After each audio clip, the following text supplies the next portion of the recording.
with the first goal. Mark Miranda only played 5 games in the last 2 years with the Tigers, but he's started very well here. King, did he interfere? No. Riccardi, quick kick. Mitchell White behind on this occasion.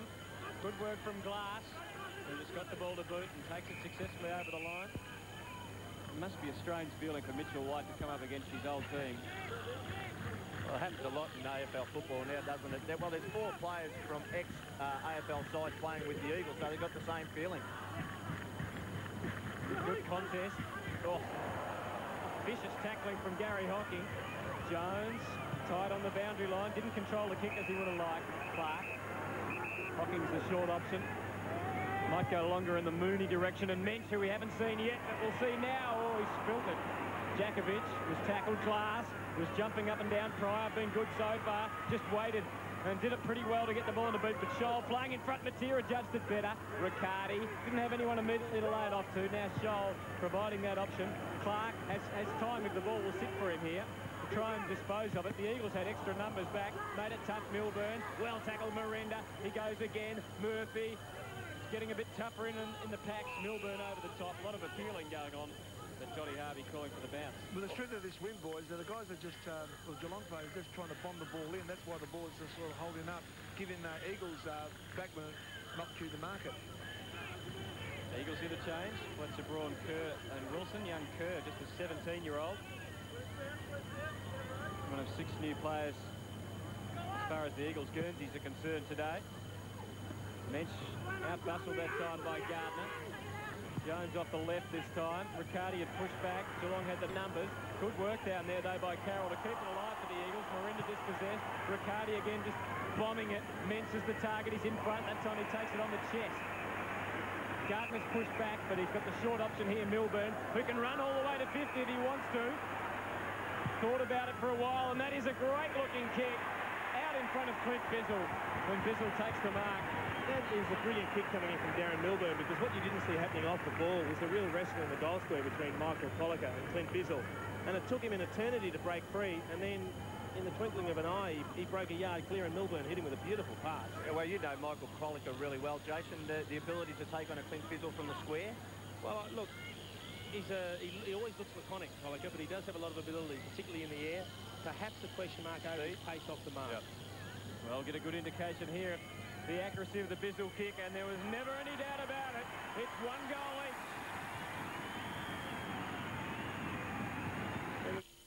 Ooh, listen to this. Cousin Ned says that folks put a crispy chicken breast fillet on a burger. Well, what do they call that then? They call it a crispy chicken breast fillet burger. Oh, that's real clever. Try the great summer taste of McDonald's new crispy chicken breast fillet burger with garden salad and mayonnaise all on a toasted bun. Where do you get these burgers from? Some island called G-Day. Bobber Thompson watching on with the Cats getting the answering goal. A scrappy start here, a bit windy as we've said. Potential potent Geelong forward line, though, with White, Mensch and Mooney, and then the smalls or mediums of Bizzle and Burns. Riccardi's kick should be marked comfortably here. Morrison got Cousins pushing to this side. Oh, it had to be accurate. It was. Can he make the most of it? Good lead from Cummings into the pocket, and the delivery was even better. Harley could do nothing about that. Look, that was very similar to what we just saw at the other end. I mean, Harley was right next to Scott Cummings. He feigned to go one way, then quickly stepped to the other side, and Ben Cousins read the lead very, very well, and he nearly directed where he wanted Scott Cummings to lead to get to the ball. I like Mark Thompson having confidence in Tom Harley playing fullback. He's got to learn the trade, put him down there and try and release Ben Graham, as I said before. And I think you've got to have confidence in players, and if they play there long enough, they'll learn the game. Well, a different year last year for Scotty Cummins. It's 47 goals from 13 games, and he started well here, steering that through for his first. Well, if there's one thing we can say about Scotty Cummings, he doesn't need to get the ball a lot to have an impact on the game, because he is one of the best kicks of the football you're ever likely to see. He has range from about 55 to 60 metres out, and he is a beautiful kick. Look, that kick had to be spot on to Ben Cousins, and it was. And the lead to Cummings, he's only a yard clear there, but you can't stop passes like that. I think Tom Harley might want to play 5 metres in front because that's his game on the lead. He doesn't mark well over his head, Cummings, even though he's quite big in the body. Doesn't use it well one-on-one. He's probably not going to jump over the top of you, you're right, sure. So King and Gardner, two of the game's most promising and outstanding young ruckmen. Both been around for a few years now.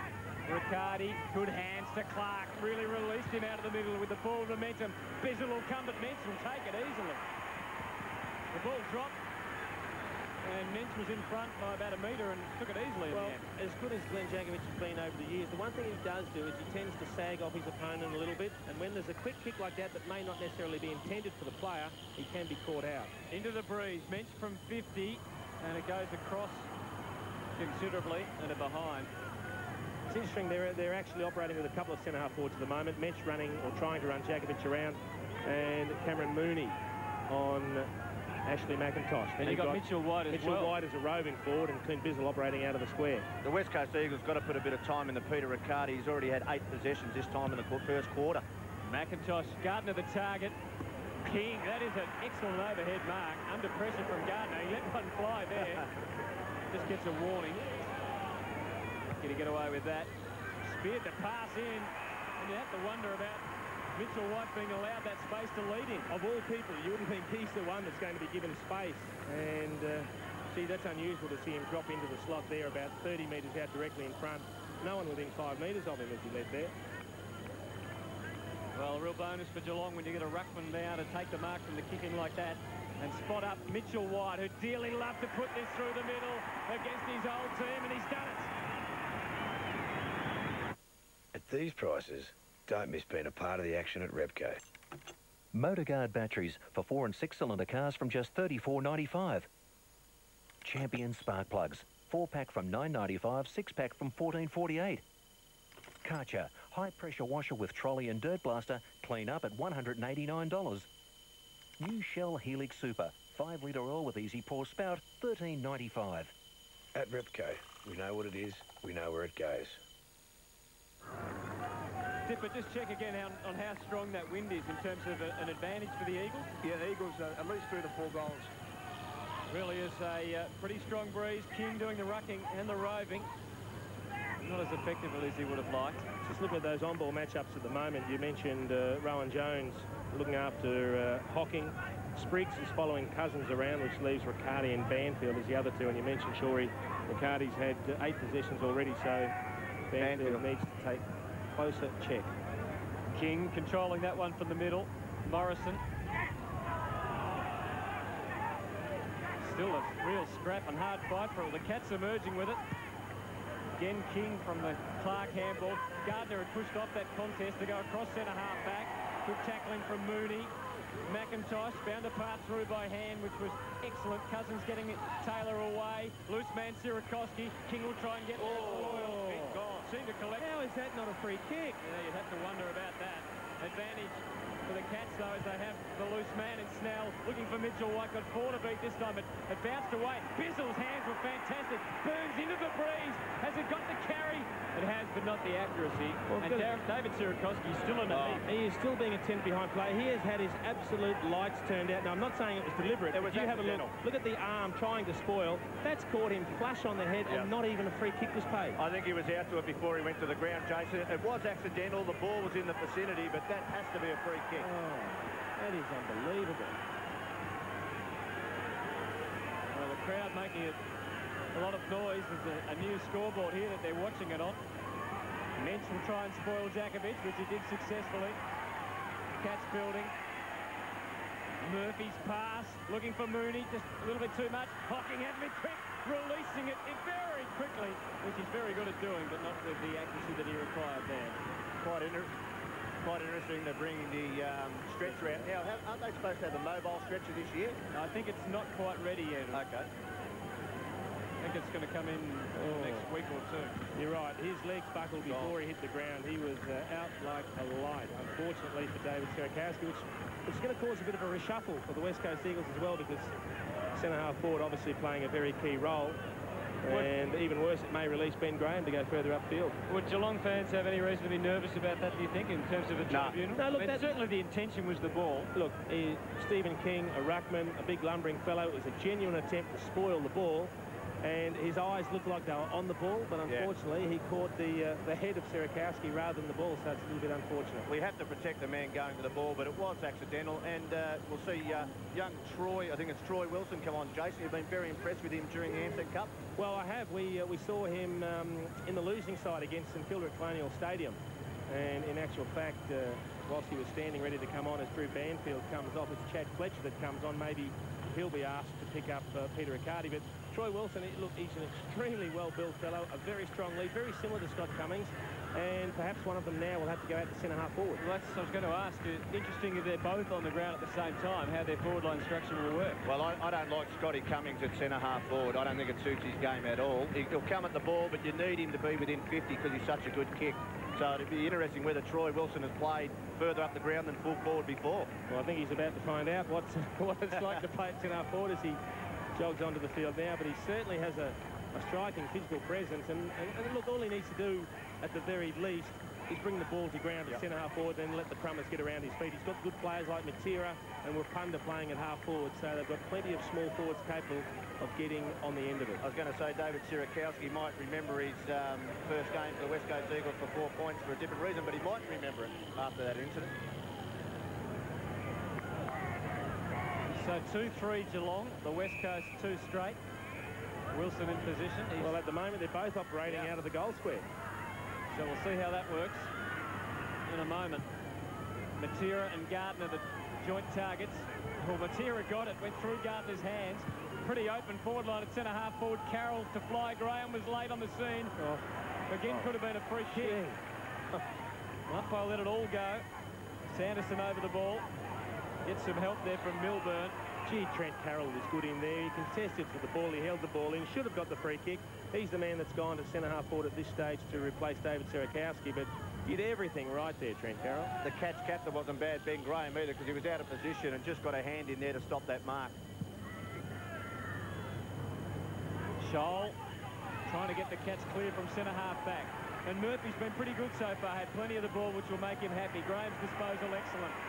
Ronnie Burns has got Spriggs on offer, about 40 up the ground. He tries to pinpoint him and just almost. Spriggs didn't get the support he needed. Riccardi late on the scene from 65. Mooney's going to push and shove. Hocking late. And good defensive work. And it's through. Goal. Throws it through for a goal. Bizzle got there and got a boot to it. Well, that's amazing because it looked like the spoil from Michael Gardner was the good punch over the pack, straight towards goal, but he just didn't get enough fist on the ball. The ball fell short, and I think this is only a matter of inches. I think Bizzle was good enough to quickly trap the ball right on the goal line and just put a boot to it. Look, you've got to punch this either through. It has to go through on the full, or it's got to go to the boundary line. And he tried to do the right thing, Michael Gardner. Nothing else here to do except make sure that it made it, and it didn't. Did he get a kind bounce? It's virtually bounced backwards from the goal line straight into his hand. But good composure from Bizzle right on the line. Well, that is cruel. King, Gardner getting the tat. Clark has given them a bit out of the middle. Riccardi probably even more, but Taylor it is. And gets it to Rapunda, who so far has looked dangerous, but hasn't been able to really create that much for the Eagles. Sanderson's clearing kick is okay. Mooney, who looks a much better athlete this year. Good distance in the kick from Riccardi. Downfield free kick. Riccardi getting attention after he kicked it. Ronnie Burns in amongst it. Mooney. Geelong would want to just make sure that Bizzle has the time to take it here and they don't do anything stupid. You're right there, Hutto. Whenever you've got the ball in your hand, you just tell your teammates, get away. We're going to have a shot on goal with Clint Bizzle might kick his third. It's been reversed there, boys. It's been reversed. Murphy and Cousins have a bit of a hassle. Murphy's been reported. And now Murphy's been reported. Ben Cousins will now take the kick from centre-half court. Well, that's ridiculous, that. Well, you hit the nail right on the head, Shorey. When this is happening, when you've got the ball, you cop it, you smile, you take all the abuse until your team has had the shot for goals. We see Clint Bizzle now forwarding the ball to Ben Cousins at centre-half back. You've just got to cop it all. Wait till you've had your shot to goal and then give it back to them. They can do anything to you while you've got the ball. Matter of fact, I think I'd take Justin Murphy off and say, hey, this is going to cost you 6 points here. And just over a push and shove, and all of a sudden, you know, the umpire knocked him off. We'll have to wait and see whether it was a striking or a wrestling report. Sanderson picking up Rapunda. That's a big job down there, and already mentioned Ronnie Burns and Michael Pryor would be a good one to watch out for as well. Just interesting, Geelong, they've really dominated out of the midfield. They've had 10 into their 50 against the West Coast Eagles 4. Well, everyone's pushed forward of that kick. Danger. And Spriggs, if he could got the ball there, he would have had no one but space in front of him. Well done, Richard Taylor. That is great stuff. He was outnumbered with pressure. The long probing kick. Graham using the superior height that time. And judgment over Carroll, releasing Ronnie Burns on the other side of the ground. He's got Mitchell White up in the wing. Burns want to be a bit careful here. He's over for this. He gets clear. And then Spriggs is the option through the middle. Miranda right there with him. Spriggs just desperate to get away. The Eagles have had the time now to push numbers back, and that allows a couple of short options. One of them Scarlett, Mark Pade. Moody's one of the leaders down there, as is Mensch. And the third option down there is Mitchell White, but he's got 4 to beat. Gardner making the spoil. Hocking. He doesn't mind them from the pocket here, but he didn't shoot for goal, which was probably the right option, although the Eagles having a number of players back across, including Williams, just to clean up the mess. Morrison. 3-3-21 Geelong. The West Coast 2 straight 12, and a pretty fiery opening. Murphy reported. David Sierakowski knocked out and off the ground in a clash, an accidental clash with Stephen King. Miranda off and Braun on for Eagles. Rapunda getting the ball moving further to Rowan Jones. Just looking to see whether Justin Murphy's still on the ground or not. Yeah, he's still there, Hutto. Yep, he's playing on Chad Morrison at the moment. Oh, he got himself into trouble there, Jones. Rapunda, and it's out of bounds. That's the sort of stuff that you love as an opposition player, but can be a bit demoralising for your teammates around when you take them on and it comes undone. Well, Houlihan on for the Cats. Mooney off. 21 versus 12 at the moment. Rapunda with the chance here. Snell bearing down on him. Just got the kick away in time, but it managed to scrap it. Spriggs, who's had a couple of nice touches. Murphy.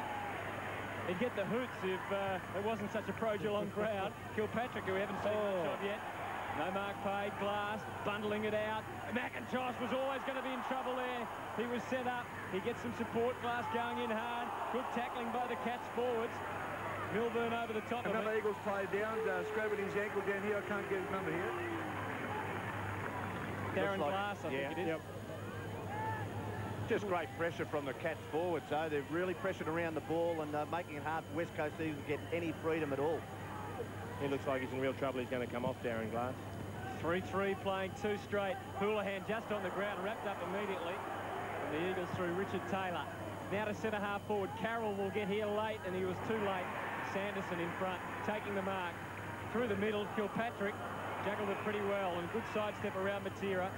Seeing Scholl with the peripheral vision. Couple of good leads.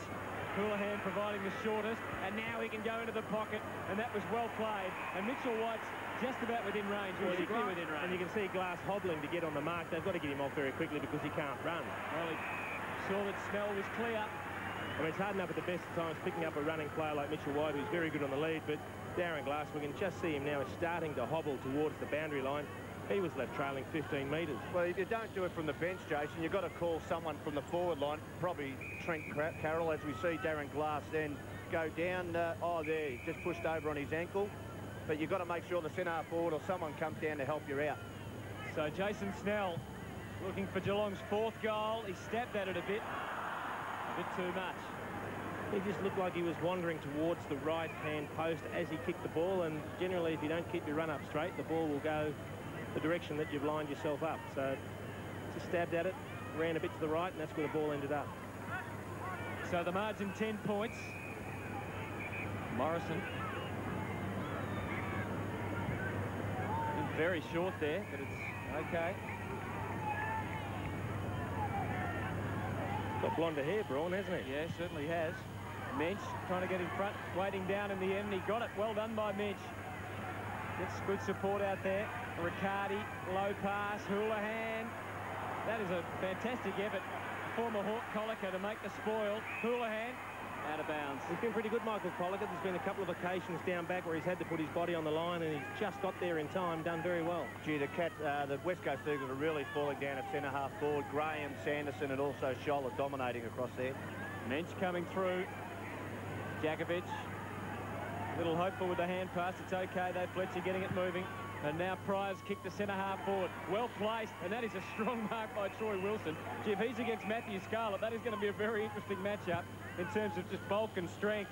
Goes looking for Cummings. Well done at the back of the pack, though, for the West Coast by Banfield. Just dribbling the kick into the square. Under pressure, Milburn floating the hand pass. Riccardi. And the Cats are out of trouble. King providing the option through centre-half back. Wanted to get the legs pumping, get them moving. Ronnie Burns. King kept on running. Inboard, he's got Scarlett. That's who he chooses to use. Now Riccardi wanted to swing onto the left. Well tackled. And Geelong really made a meal of that. They didn't really have much direction about their play through the middle, and it's a ball up. I'll tell you what, Peter Riccardi is having an absolute field day. He's had 12 possessions already. We already saw Drew Banfield taken off the field earlier on because he wasn't paying enough respect to him. Chad Fletcher came on, but he's still picking up countless possessions. And twice Ronnie Burns has come off the half-back line and messed around with the ball instead of driving it forward so you can get a one-on-one. King against Gardner. Give that one to Gardner. Hand pass from Fletcher. Pryor pushing forward. Banging the ball into the pocket. Not a bad kick. Cummings was interfered with. He was by Harley. He'd done the hard work, Tom Harley. He'd done the hard work. He'd spoiled the mark. And in the end, he just dragged Cummings down in a needless tackle and gave away the free kick. Yeah, look, he was unlucky. He probably was unsighted with the ball and thought, well, if this ball stays in and I go to ground, well, he's going to kick a goal. But he's on a pretty harsh angle, better for a right footer, so it suits Scotty Cummings. But he's a big man to get around. He certainly is. But with the breeze favouring him now, if he starts this anywhere around the right-hand post, the ball should swing back. Well, it's a pretty important kick for the West Coast Eagles. Kick two straight, and with the breeze behind them, as we get towards the end of the first quarter. They'd dearly love to be, if not ahead, then certainly on level terms with the Cats. Scotty Cummins for his second. He starts it at that post, and the wind does the rest. Beautifully called, Jason, right through the middle. That is a great kick. On Harry's Practice, how to install a pond in your own backyard, complete with fish. Everything you needed to know to create a healthy home for your scaly friends. So now I can pop the fish in. Personally, I think it looks fantastic. All new Harry's Practice tonight, 6:30. Then, I've never been to Sydney before. For 4 pop stars, the journey has just begun. But now they've got a new addition. It's got to be another guy. I think he's really talented. And he never made the final 12. Who is it? Pop stars tonight at 7.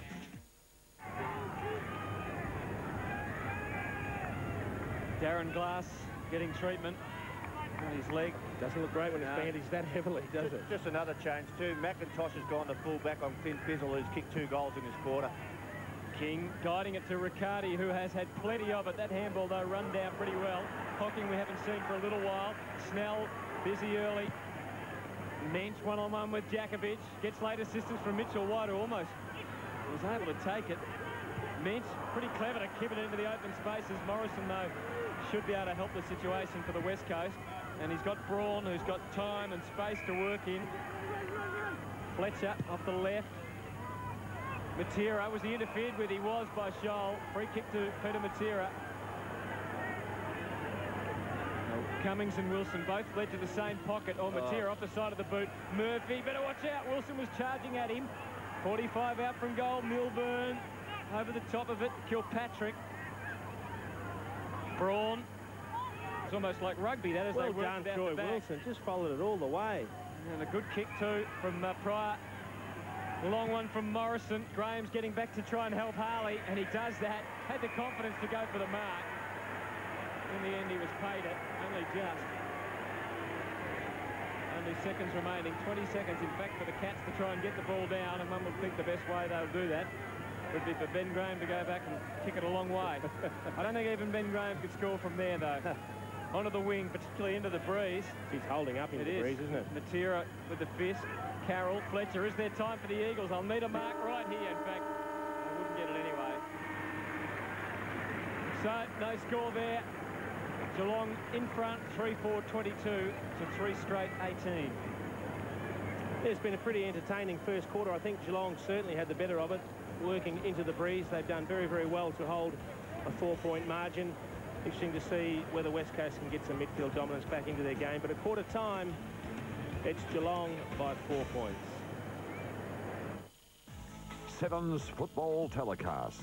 3-4-22, leading the West Coast Eagles 3 straight goals, 18. 2 to Bizzle for Geelong, and for the Eagles, 2 to Scott Cummings. The AFL, in association with its premier partner, Carlton and United, proudly presents the 2001 Premiership season. Darren Glass looking to be in quite a bit of difficulty. An ankle problem, we believe, there. Hopefully nothing that's going to keep him out for too long. And let's head down to the Dipper. He's got West Coast Eagles assistant coach Peter German with him. Yeah, thanks very much, Jason. Well, it looks like you're down to 20 guys. Any news on the 2 boys? No.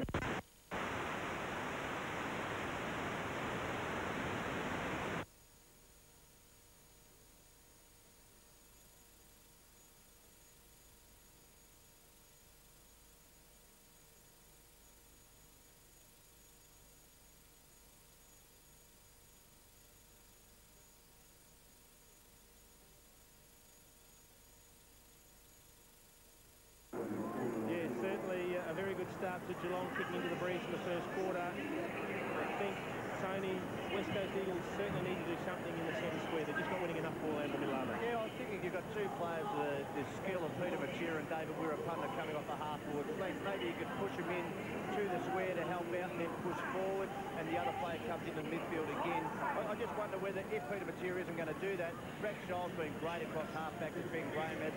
Take Brad Scholl to the square and try and get him on his lack of leg speed. And as we look now, it looks like a blood rule. Yep. Stephen King's coming up with the blood rule. Isn't that amazing how that can happen off a half-time break? It should never happen. He must have had it on his jumper, and it didn't tell any of the medicos or their officials. Unless it's got a lot rougher at quarter time than... it's just obviously a lip is bleeding inside the mouth, and as he came off, he waved to Cameron Mooney, who's come from deep in the forward line into the centre square. And it's Houlihan going on into the forward line. Jason, there's a fair bit of Hawthorn tinge in the West Coast Eagles, isn't there? Kenny Judge, Peter German, both who have been at Hawthorn. Rod Lester-Smith. Pollicker and Taylor. Rod Lester-Smith in the selection panel. Old home week for Hawk. It is a bit like that. Let's hope Dipper on the boundary. Yes, you up here. Well, they need a good start here, West Coast, into the breeze. Peter Riccardi's got to be stopped. He's just dominated. He's had 13 possessions in that quarter. 3-4 to 3 straight. As we start the second quarter, Gardner. 14. Riccardi, yeah, there's another one straight away. Mitchell White, the wrestle was on with Collicker, who's his opponent now. Collicker was in leg. Well done. He's been terrific, Michael Collicker. He's looking to keep it moving. Houlihan is very close to him. It's a scrappy old high kick. Gardner again, the target. Mooney gave him a little shove. That's a free kick. Mooney's saying he used his forearm. Still put him in the back. Gardner using Fletcher through the middle. Banfield. Mooney trying to apply the spoil. Graham just fell over, but he got up in time. He was looking for one of those big torps. A little half-distance kick, only covered 50 metres onto the wing. Snell took them on. He bounced off Djakovic pretty well. Murphy allowing Scholl the space to try and pinpoint the pass in. And he gets Houlihan. Burns has led into the space in the pocket. That's where he's going. And it went even further in the end. Bizzle. Well, he tried to do it on his own by playing it out in front of himself, and Collicker making sure it went over. So the Cats with the breeze in the second quarter.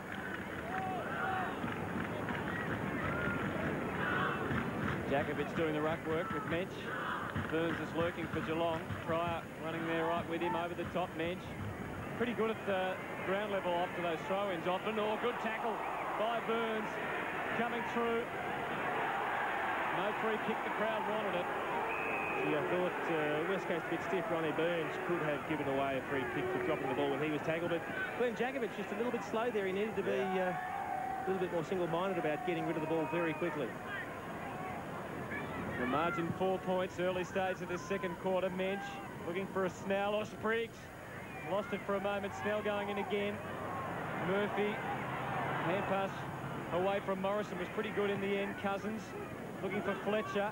Got through them all. Gardner, Mooney right with him. He went at the ball very, very determinedly. Miranda pushing, harassed off it in the end by Riccardi and Scarlett, but he kept on going. On the bounce, the result. I certainly have got the Geelong bench, as we see on the screen here. We've got King, Corey, and Kilpatrick and Wojcinski. Didn't see my lips move, did I? 3-4, 22 to 3 straight, 18. And Hutto with King off the ball. Cameron Mooney's gone in the ruck, so he's giving away a few inches to Gardner there. Well, he's doing all right at the moment. Spriggs, Scholl, Clark, and now they're away. Sanderson pumps it very long with the wind. A very long kick on the bounce. Burns and Pryor. Burns waited behind, off the left, laconically onto the boot and through for a goal. And doesn't he like it? Ooh, listen to this. Cousin Ned says that folks put a crispy chicken breast fillet on a burger. Well, what do they call that then?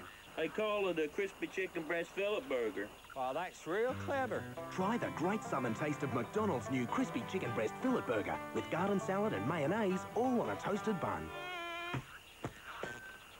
Where do you get these burgers from? Some island called G-Day. Ronnie Burns pushing closer to goal, it seems, in this second quarter. And he kicks his first. The margin 10 points at Shell Stadium. Gardner up very high, but nothing decisive. Mooney, a bit of a surprise packet in the ruck at the moment. Maybe giving the Cats something. The hands were good from Mitchell White. Snell up the left. Burns again, the target prior to spoil. Burns used his body, and it's out of bounds. I think it's taking a decent time for Geelong to get on top of the blood rule with Stephen King. I mean, you think they would have had him straight back out there. He went off before the... Maybe they've just decided started. To see how it goes for a few minutes. He's just nodding now, boys. He's ready to go back on. Mensch against Jakovic. Again, not too many players around the fall of the ball on that occasion. A lot of players preferring to go 15 or 20 metres away from the contest, which I'm sure would favour the Cats. Dipper. I certainly have got the bench here. Hello. Glacier, of course, injured. Curtin Wilson, the two boys left on the bench. Houlihan trying to give his teammates the ball, but Hocking just goes and gets it himself. Richard Taylor. Oh, he took a long time. He just found the space. Morrison popping up. Matera is his next option if he wanted to go short. But he didn't really have a better option than that further down the ground. So he swung it right across the ground to Williams. And now Cousins. Got Colica. Yep, Colica was the short option. So they've had, I think, 4 possessions, now 5 possessions. Finally, they're clear. McIntosh, again going pretty short, though. Gardner, another one. Banfield. That's a pretty good kick in the Miranda direction. He propped up in front of the leading Cummings. I thought he marked it. Could have been a free, but Jones kept it alive. Braun, handball back outside the 50. Under pressure, Banfield. Spriggs, aggressive, and it comes clear. Milburn takes it over. There was a wasted opportunity for West Coast because Mark Miranda was clearing the forward line. He just needed to have his back protected. In the end, just didn't hold it long enough. Looked like he might have got a good bit of purchase on the ball. Mooney still doing the ruck work. Spriggs let it go for Sanderson, who just had a minute little fumble. Eventually they kick a high one. Gardner was in front, held his position. Mitchell White did well to harass. Banfield equally well with the hands. And on a bounce. They've just got major problems at centre-half forward at the moment, the West Coast Eagles. That's why they have to chip the ball around in midfield. And it means Geelong players can just lead the line up the field and push back. They've got to find someone who can mark the ball across half forward. King's ready to come back on now. In the meantime, Milburn was doing the ruck against Gardner. The Cats get it away from there. Houlihan goes for Mensch. Good body work by Jakovic. Mensch just tried to push him off it in the last moment, but Jakovic had position. McIntosh, the old firm there working. Out wide to Braun. 4-4 Geelong, 3 straight, the West Coast Eagles. Windy day at Shell Stadium, another turnover. The hand pass from Milburn to Snell. Murphy through the middle. Got Snell away to his left, up the Spriggs it was earlier, but he finds Houlihan 40 metres out. That's just very good vision by Justin Murphy because he had Snell on his left if he wanted to chip short to the loose player, but he looked further afield, deeper into the forward line, and he found Adam Houlihan in space. You look to Richmond, they recruited Leon Cameron because of the way he uses the ball, and that is exactly why Justin Murphy's been taken from Carlton. As we see Gary Hocking, Dipper coming off the ground. Interesting change to allow Stephen King to come back on, taking off Gary Hocking. Yeah, I think just have a bit of a break there, boys. It's such a hard work in these days, Shorey. Houlihan went pretty close to the man on the mark then, didn't he, as he missed that away to the left. These days, they certainly use the bench all the time, so we'll see if he's okay. They might think that Mooney can push forward now where Gary Hocking was and get a height advantage over his opponent. Oh, no, look at that kick in. It allowed Burns, who just saw the opportunity of a lifetime. Bissell going in with the shoulder there. Might get a chance for a score. Ran into plenty of Eagles defenders. Snell having to go outside 50 to try and find some space.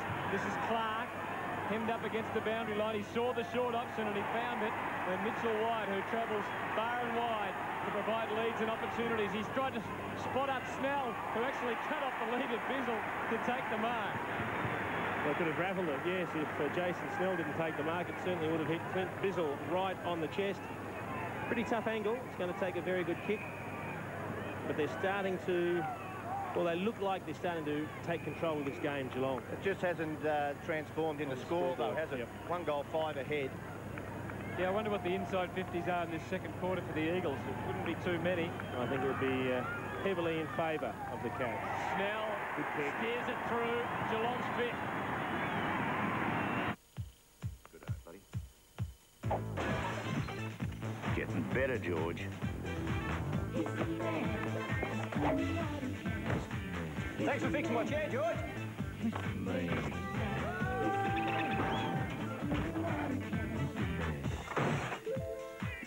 Oh, now that's taste. How can one man have so much talent?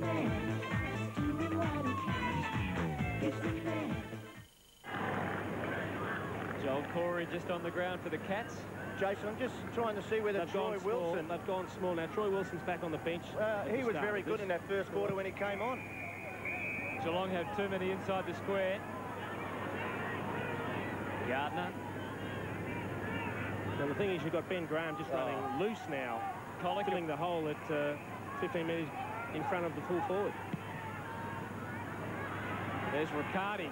Gee, didn't even bother about spoiling, did he? Just straight up, takes the mark. That was only the second time the Eagles have gone inside 50. 6 times for the Cats in this quarter. Harley running off from fullback, enjoying some space to run in. His kick didn't look all that great, though. Mensch, that was clever. And White using the handball. Mooney stretching it out wide for Spriggs. He had Houlihan in close, goes longer for Bissell. McIntosh right there with him. The disposal wasn't that good. Burns takes it out of bounds. Well, that's just pressure that's creating problems for the Eagles at the moment. And can't you just tell how confident Geelong are? You've got players like Riccardi flying over the top of packs in defence. Harley now having the confidence to run off and link up and create further afield. It's amazing what a bit of confidence. They're in tune when Mensch can tap the ball instead of taking possession. Ben Graham has pushed to the opposite side of the ground, what we've seen here, right down to the 50 to try and provide an attacking option. It's an interesting matchup. I think Matera's gone to a half-forward flank and playing as a centre-half forward, and he's trying to release either Brad Scholl or himself, Ben Graham, to get up forward and kick a goal. King, Bissell over the top, getting the tap down, but all Eagles there. Taylor, Jakovici just unloaded that barrel, didn't he? One of the wings, Spriggs having to fly for the mark. Could have interfered with Braun. Scholl going back 35 metres to find a loose man, and that's Joel Corey, who we just saw come onto the ground. He goes looking down there for Mooney. Just got pushed off the ball by Carroll, who's back in defence now. Jakovic knew the boundary line was close and finds it. Yeah, good play by Glenn Jakovic. Just played the percentage, went to the boundary. Look, they look very impressive, Geelong, but I must say West Coast have been on the receiving end of a few ordinary decisions, I think, at this stage of the game.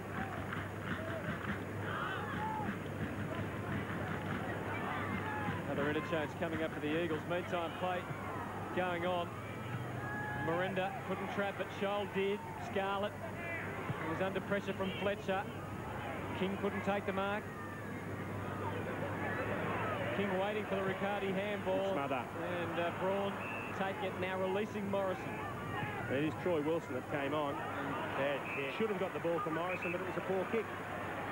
Scholl for the Cats. Had plenty of it today. Coming up for possession number 9. Yep. Up to centre half forward, Bizzle.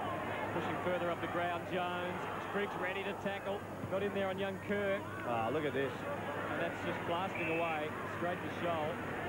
Kerr, a 17-year-old in his first game, number 34 for the Eagles.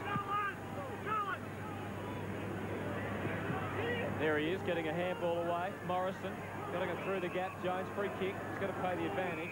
Carroll was. We'll come back. We'll go to the young fellows you mentioned there, Daniel Kerr. Bit of confusion. I think he's played a downfield handball free kick. A 3-metre advantage. Yep. Taken by Miranda and now Morrison. Mooney trying to stop him in his tracks. Couldn't. Braun. Got Wilson at centre half forward.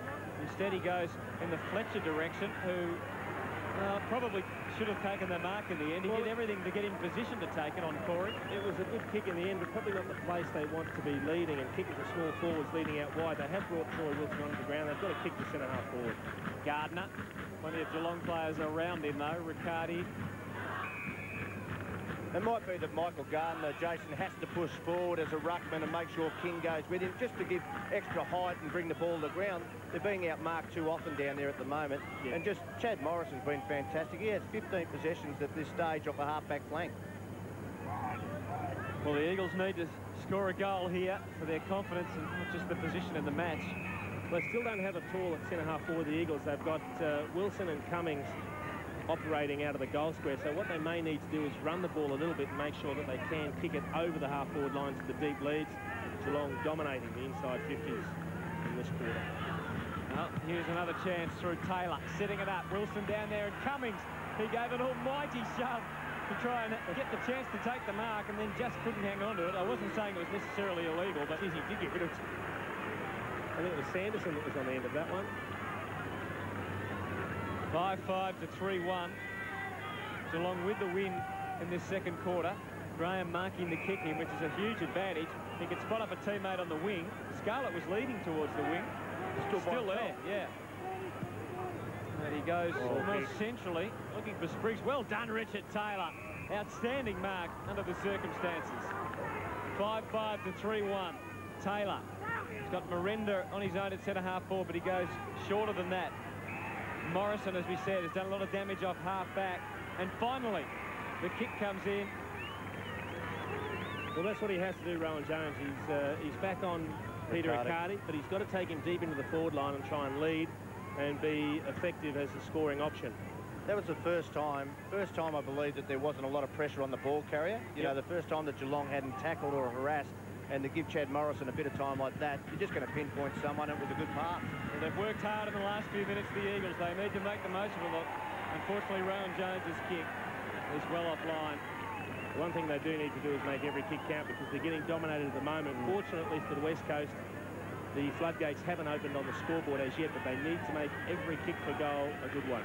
No, the margin only 15 points at the moment. Graham with that breeze behind him. Massive kick in the end. Free kick though, and the advantage taken for the Cats by Sanderson. It's a trimmer Sanderson this year. Not that he was ever that big. Spriggs, high kick towards full forward. Mensch pushing back. In front Mooney. Mensch with the hands again. Just didn't quite have Houlihan in the right position. Jakovic and harassed out of the line. Just Alan Jakovic, twice he's had the ball going to the boundary, and he's going, why is it at ground level? I'm that slow. I don't want to go down there. I can read the play up in the air, but he's done it well, hasn't he? He's done a percentage, yeah. Just slowed it down, played the boundary. Yeah, and his brother Glenn also had the same thoughts. 40 metres out. Remember Alan Tony? Oh, sorry about that. Was that the wrong one I said? I apologise. Who could forget him? 5-5 plays 3-2. Quiet character. Yep. Mitchell White enjoying himself. Brad Scholl still doing the job on Peter Matera. And it has been a good battle. Chad Morrison looks to be getting on top of Justin Murphy. I think Matera should go to the square and give him a target out of there, because Scholl's been so dominant and also very attacking off half back. Two ruckmen down in the square at the moment, Gardner and King. Jakovic, good body work there, and he's got a free kick for it. And David Mensch can't believe it, shaking his head saying, how did you pick that one out? Alan would be happy with that. Now, he had to kick very wide to find Morrison there. Good running by Kilpatrick to try and man up on him, and just slowed the Eagles transfer of play and attempted to run out of defence, slowed it down considerably. McIntosh now, 5-5 to 3-2. In what obviously is a pretty low-scoring game in windy conditions. I think the breeze is making general field skills pretty difficult on a lot of the players. We saw that right from the start, didn't we? A lot of errors, and the pressure, of course, increases. McIntosh kicks it up into that breeze. Quite close to the line. Big lead from Troy Wilson. Had the massive run up, too, to try and take it. Cousins gets the 360 treatment. Fletcher almost was tackled out of his hands. I think that's what they've got to do. Just release Troy Wilson and say, make a contest. We just saw there, he came 6 or 8 deep and gave a tremendous contest. And at least he brought the ball to the ground. Now, if he can do that at centre-half forward, then they can have some sort of structure and game plan. Enormous numbers around the ball and within 20 or 30 metres of it at the moment. Only 2 players inside the West Coast 50-metre forward line and only 6 players inside the Geelong one. The rest just all around the ball. I'll tell you what, Darren Milburn has done a great job on Benny Cousins. Ben Cousins has had 6 possessions as good a player as he is. Maybe even Ben Cousins is the player who can go forward off a half forward and give him something to kick to also. King loves to grab it out of the ruck when he gets the chance and now gets a free kick for it. Crowd enjoying getting a free kick. King, Matera to try and spoil. Oh, Houlihan, did he hold the mark? Yep. No. Yes, he did. He paid the mark.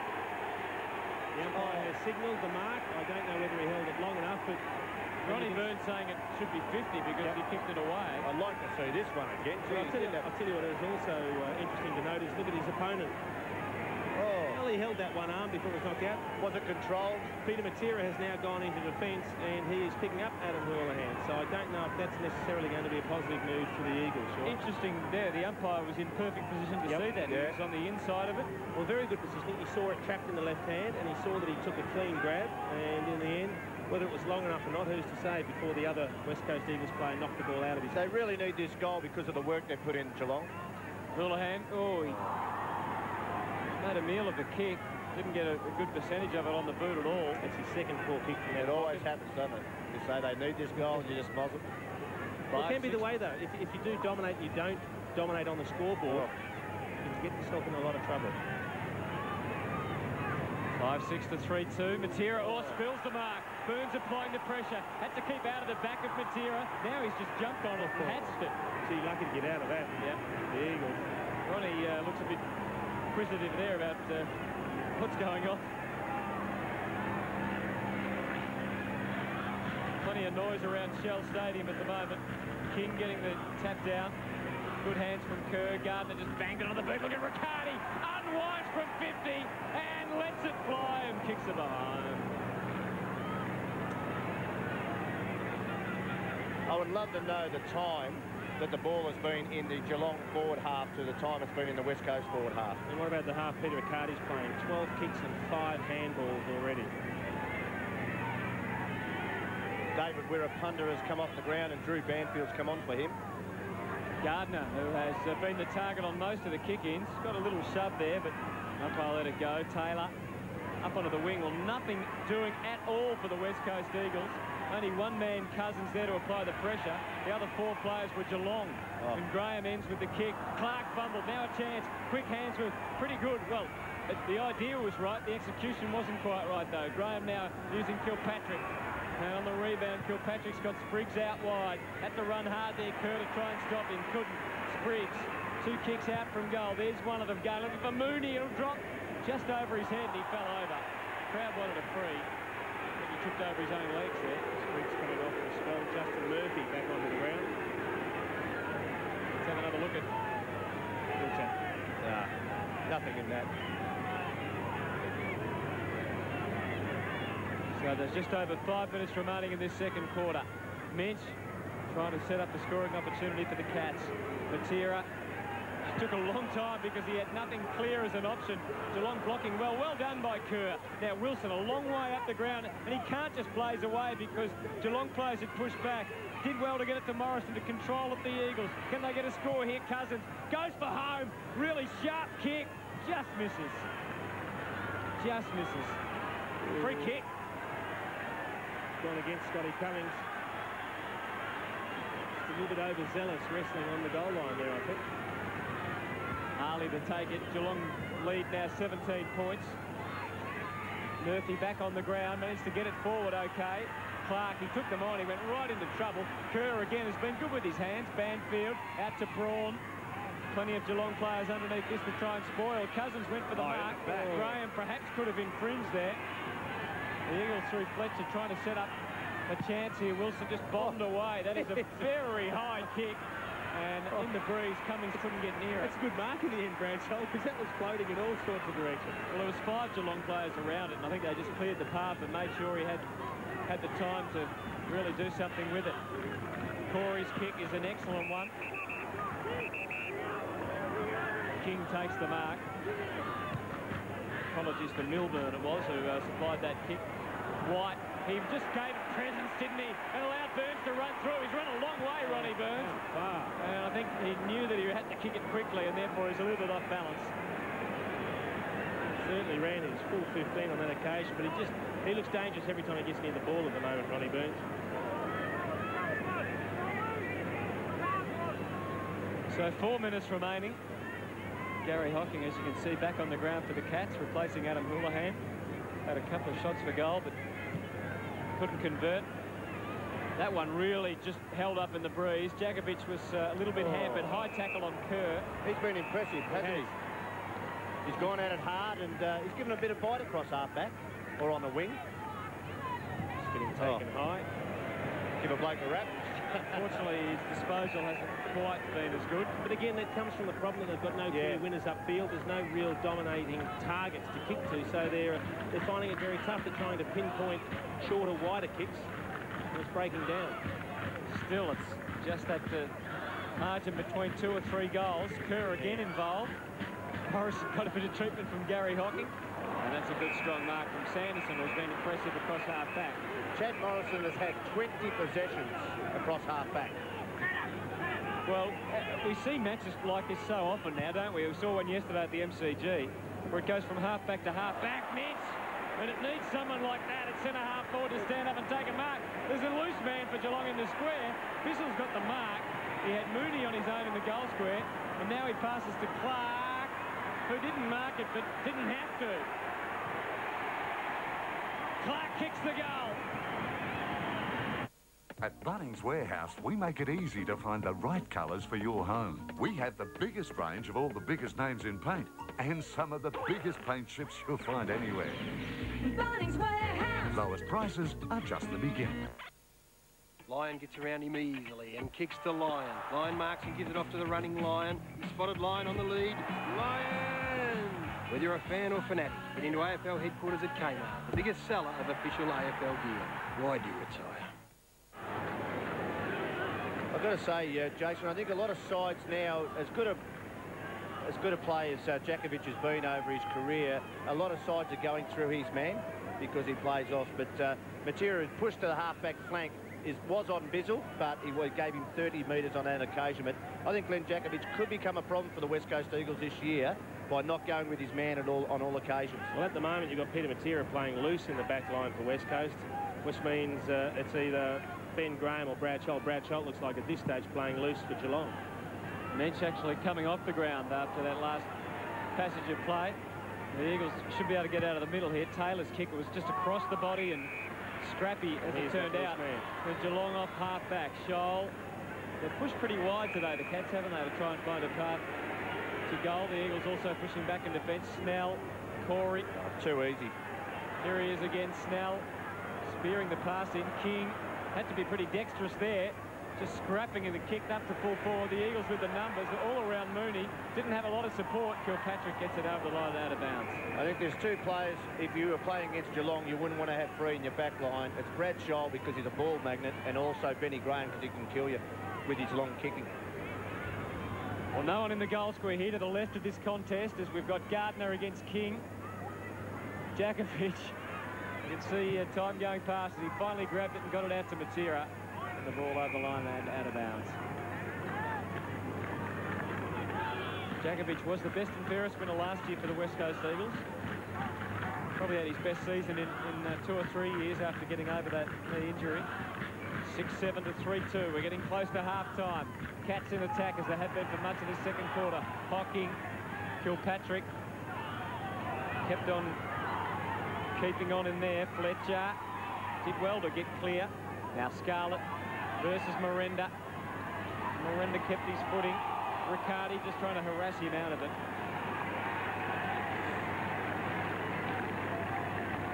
Another bounce. Must be frustrating in the box for the West Coast coaching panel because there's so many loose Geelong players out there.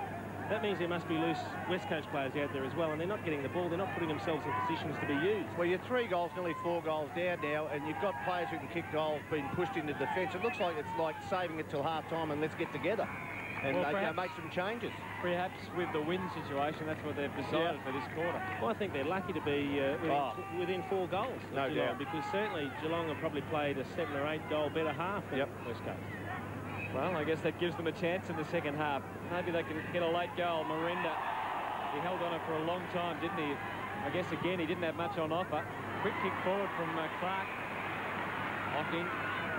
Now he can swing onto the left. Lots of Eagles back filling that hole, though. Matera is playing the loose man in defence at the moment. Perhaps one of the reasons Stephen King is pushing forward is still trying to give them some height. Cousins. It's this next possession where they're struggling to hit targets. Yeah, and it's just happened so many times, particularly with the ball holding up in the breeze. Kilpatrick laying it off. Murphy's kick brings Ronnie Burns back into the game. Snell's pushed wide for him.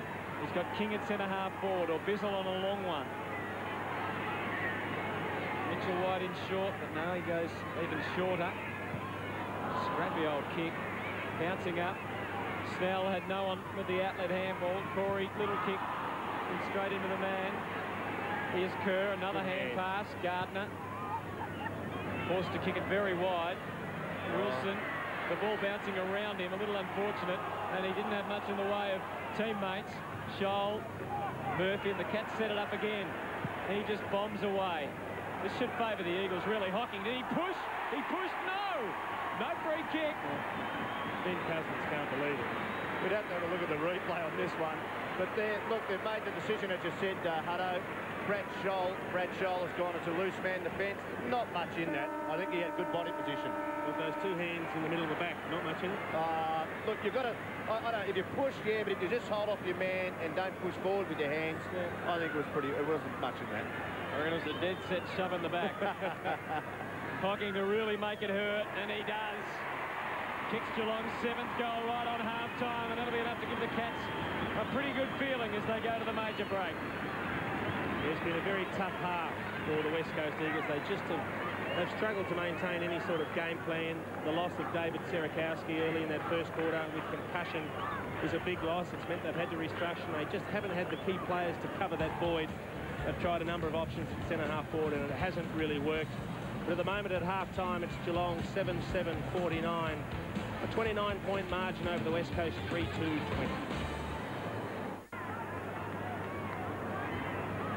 Crowd just getting back in position and getting ready to watch a bit more action. And big leap from Gardner first up. Cousins got one over the shoulder. Gardner quick on the scene to take the advantage and really drive it long. Cummings, just a delicate little push out to just balance himself. Well, he did very well. He was the first one to actually read exactly where the ball was going to drop, because he was leading out. His opponent, Tom Harley, was right with him. And you can just see, if we get vision of it here, he's the first one to prop. And then he just holds Harley under the ball, and judgment a little bit better, takes a good, strong one grab. This is the perfect start for the Eagles, but he needs to finish with a good kick. Well, you were fairly harsh on me about Gary Hocking. You didn't think that was a push in the back? No, that was okay. Oh, well, poor old Ben Cousins ended up with a face full of turf. Here's Cummings. And he steers it through for his 3rd.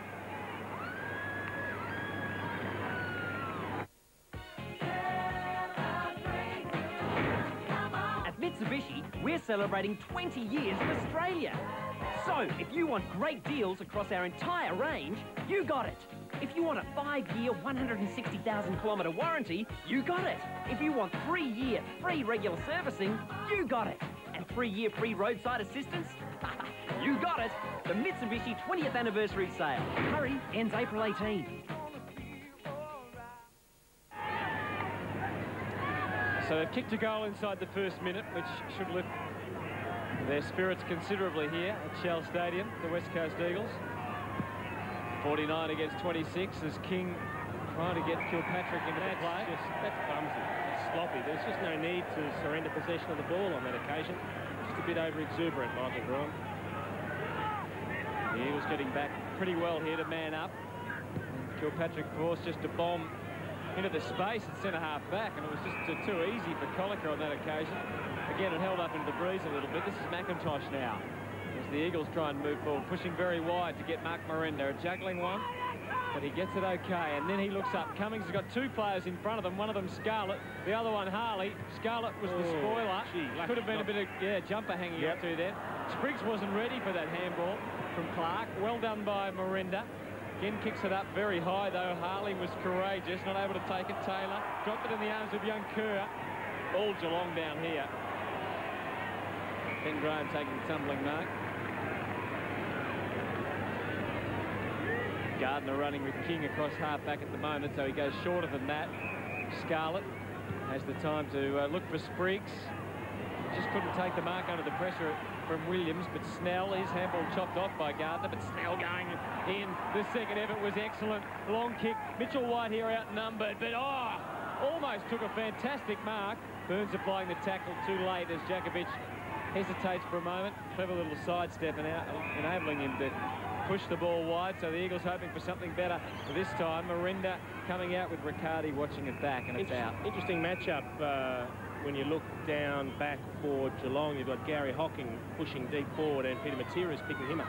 Yeah, yes, and also David Wirapunda is back on the ground playing as a half-back. And Dippy, you've got the West Coast. Yeah, the two boys, as you can see, Sarah Kelsey in glass, and Drew Banfield and Troy Wilson, who just can't seem to get one or two quarters together here.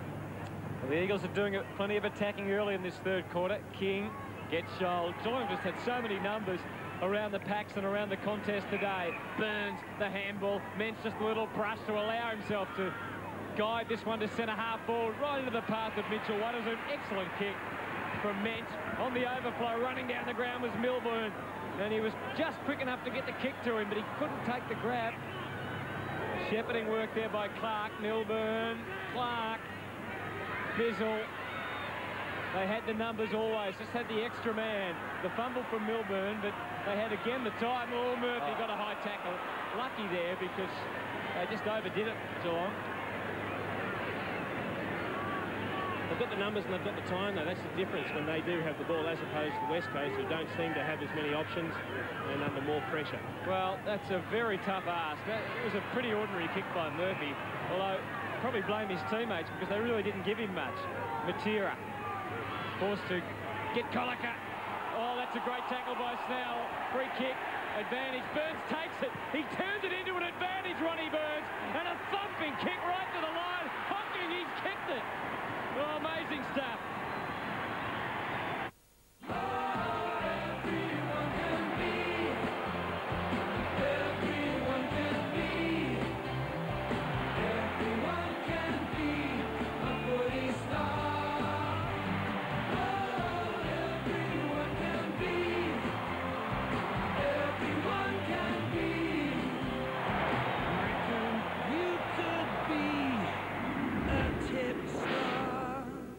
Get your tips in today.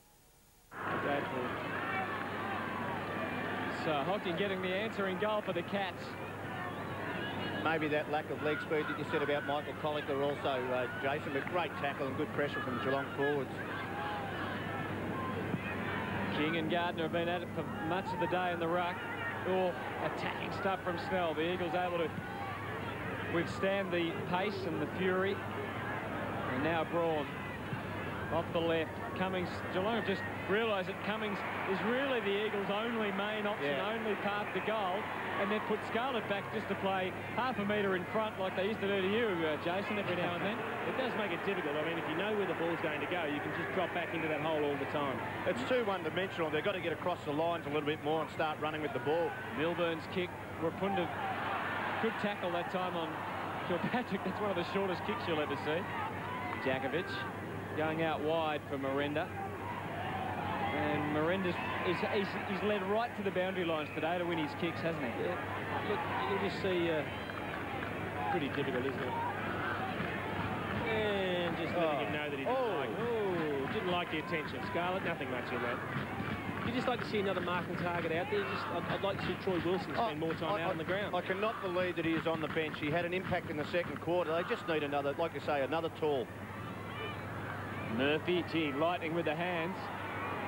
Rapunda kept it back in as a free kick, though, with a bit of hanging on. Spriggs. Harley running down to try a little option for a short pass. Gee, there's wind strong down here, boys.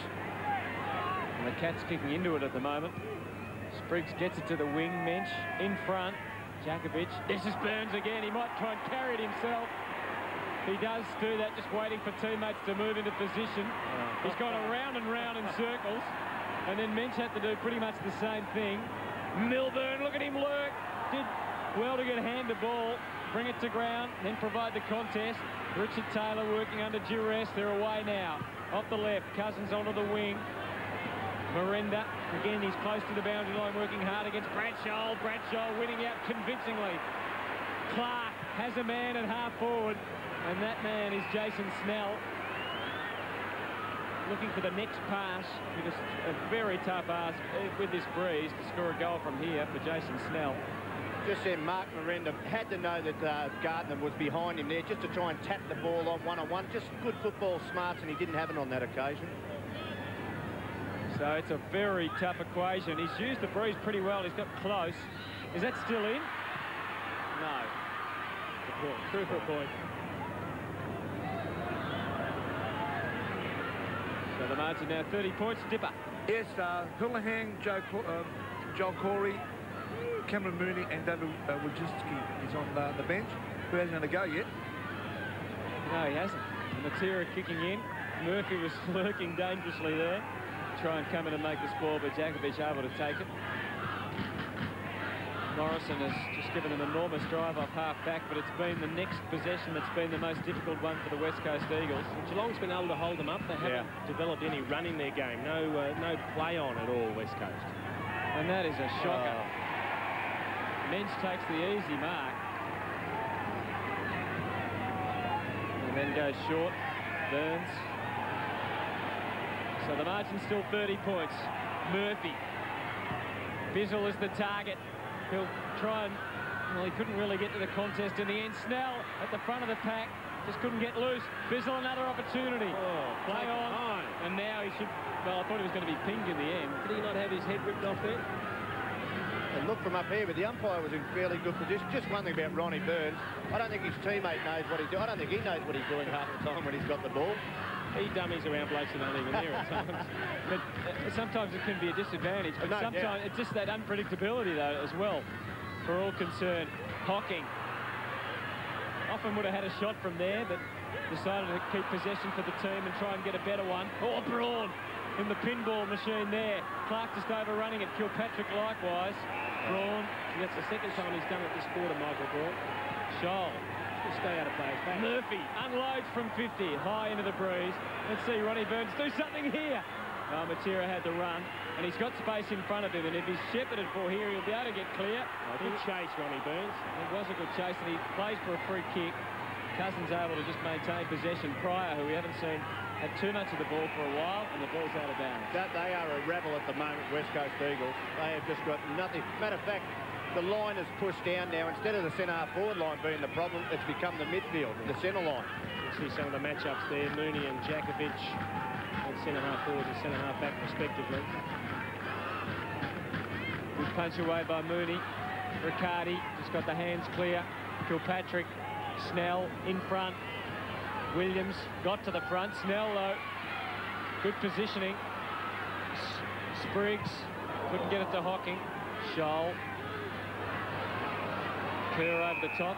He's been impressive, young Kerr. Very impressive. Well, we highlighted it prior to the match beginning, Tony, the talent that has left the West Coast Eagles over the last 5 years. They haven't been able to replace it. They're still relying on the same senior players to keep doing the job, and they just can't do it anymore. No, look, with those two key position players, Sierakowski and Glass out, they just lacked height across half forward, and also, like I said, that extra man who can play tall defence to release another player up there.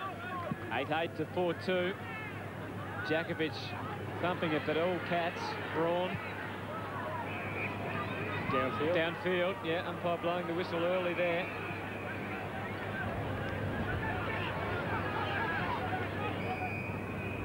Carroll, another one of the new players from Fremantle for the West Coast. Cummings again, he's got 2 to beat. Harley just mistimed the punch. Miranda close to the boundary line. Riccardi with him. It's over. Gee. Yeah, Matthew Scarlett's doing the job very, very well down back. He's just waiting to see which way Scott Cummings leads, and then he drops into the line just to give Tom Harley a little bit of a chop out, making life pretty difficult for the West Coast full forward. Spriggs.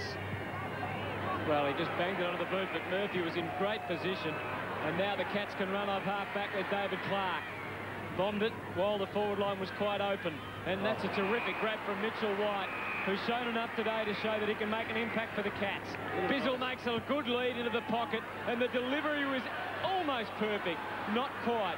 Matera able to win the ball back and win it pretty comfortably for the Eagles. And then blaze it away down to Miranda. He's going to find it hard to take a mark there. Well done by Graham and White and Scholl. Houlihan on the lead. Strong grab. Got a bit of attention from Pryor, which means that Ronnie Burns is loose somewhere further afield.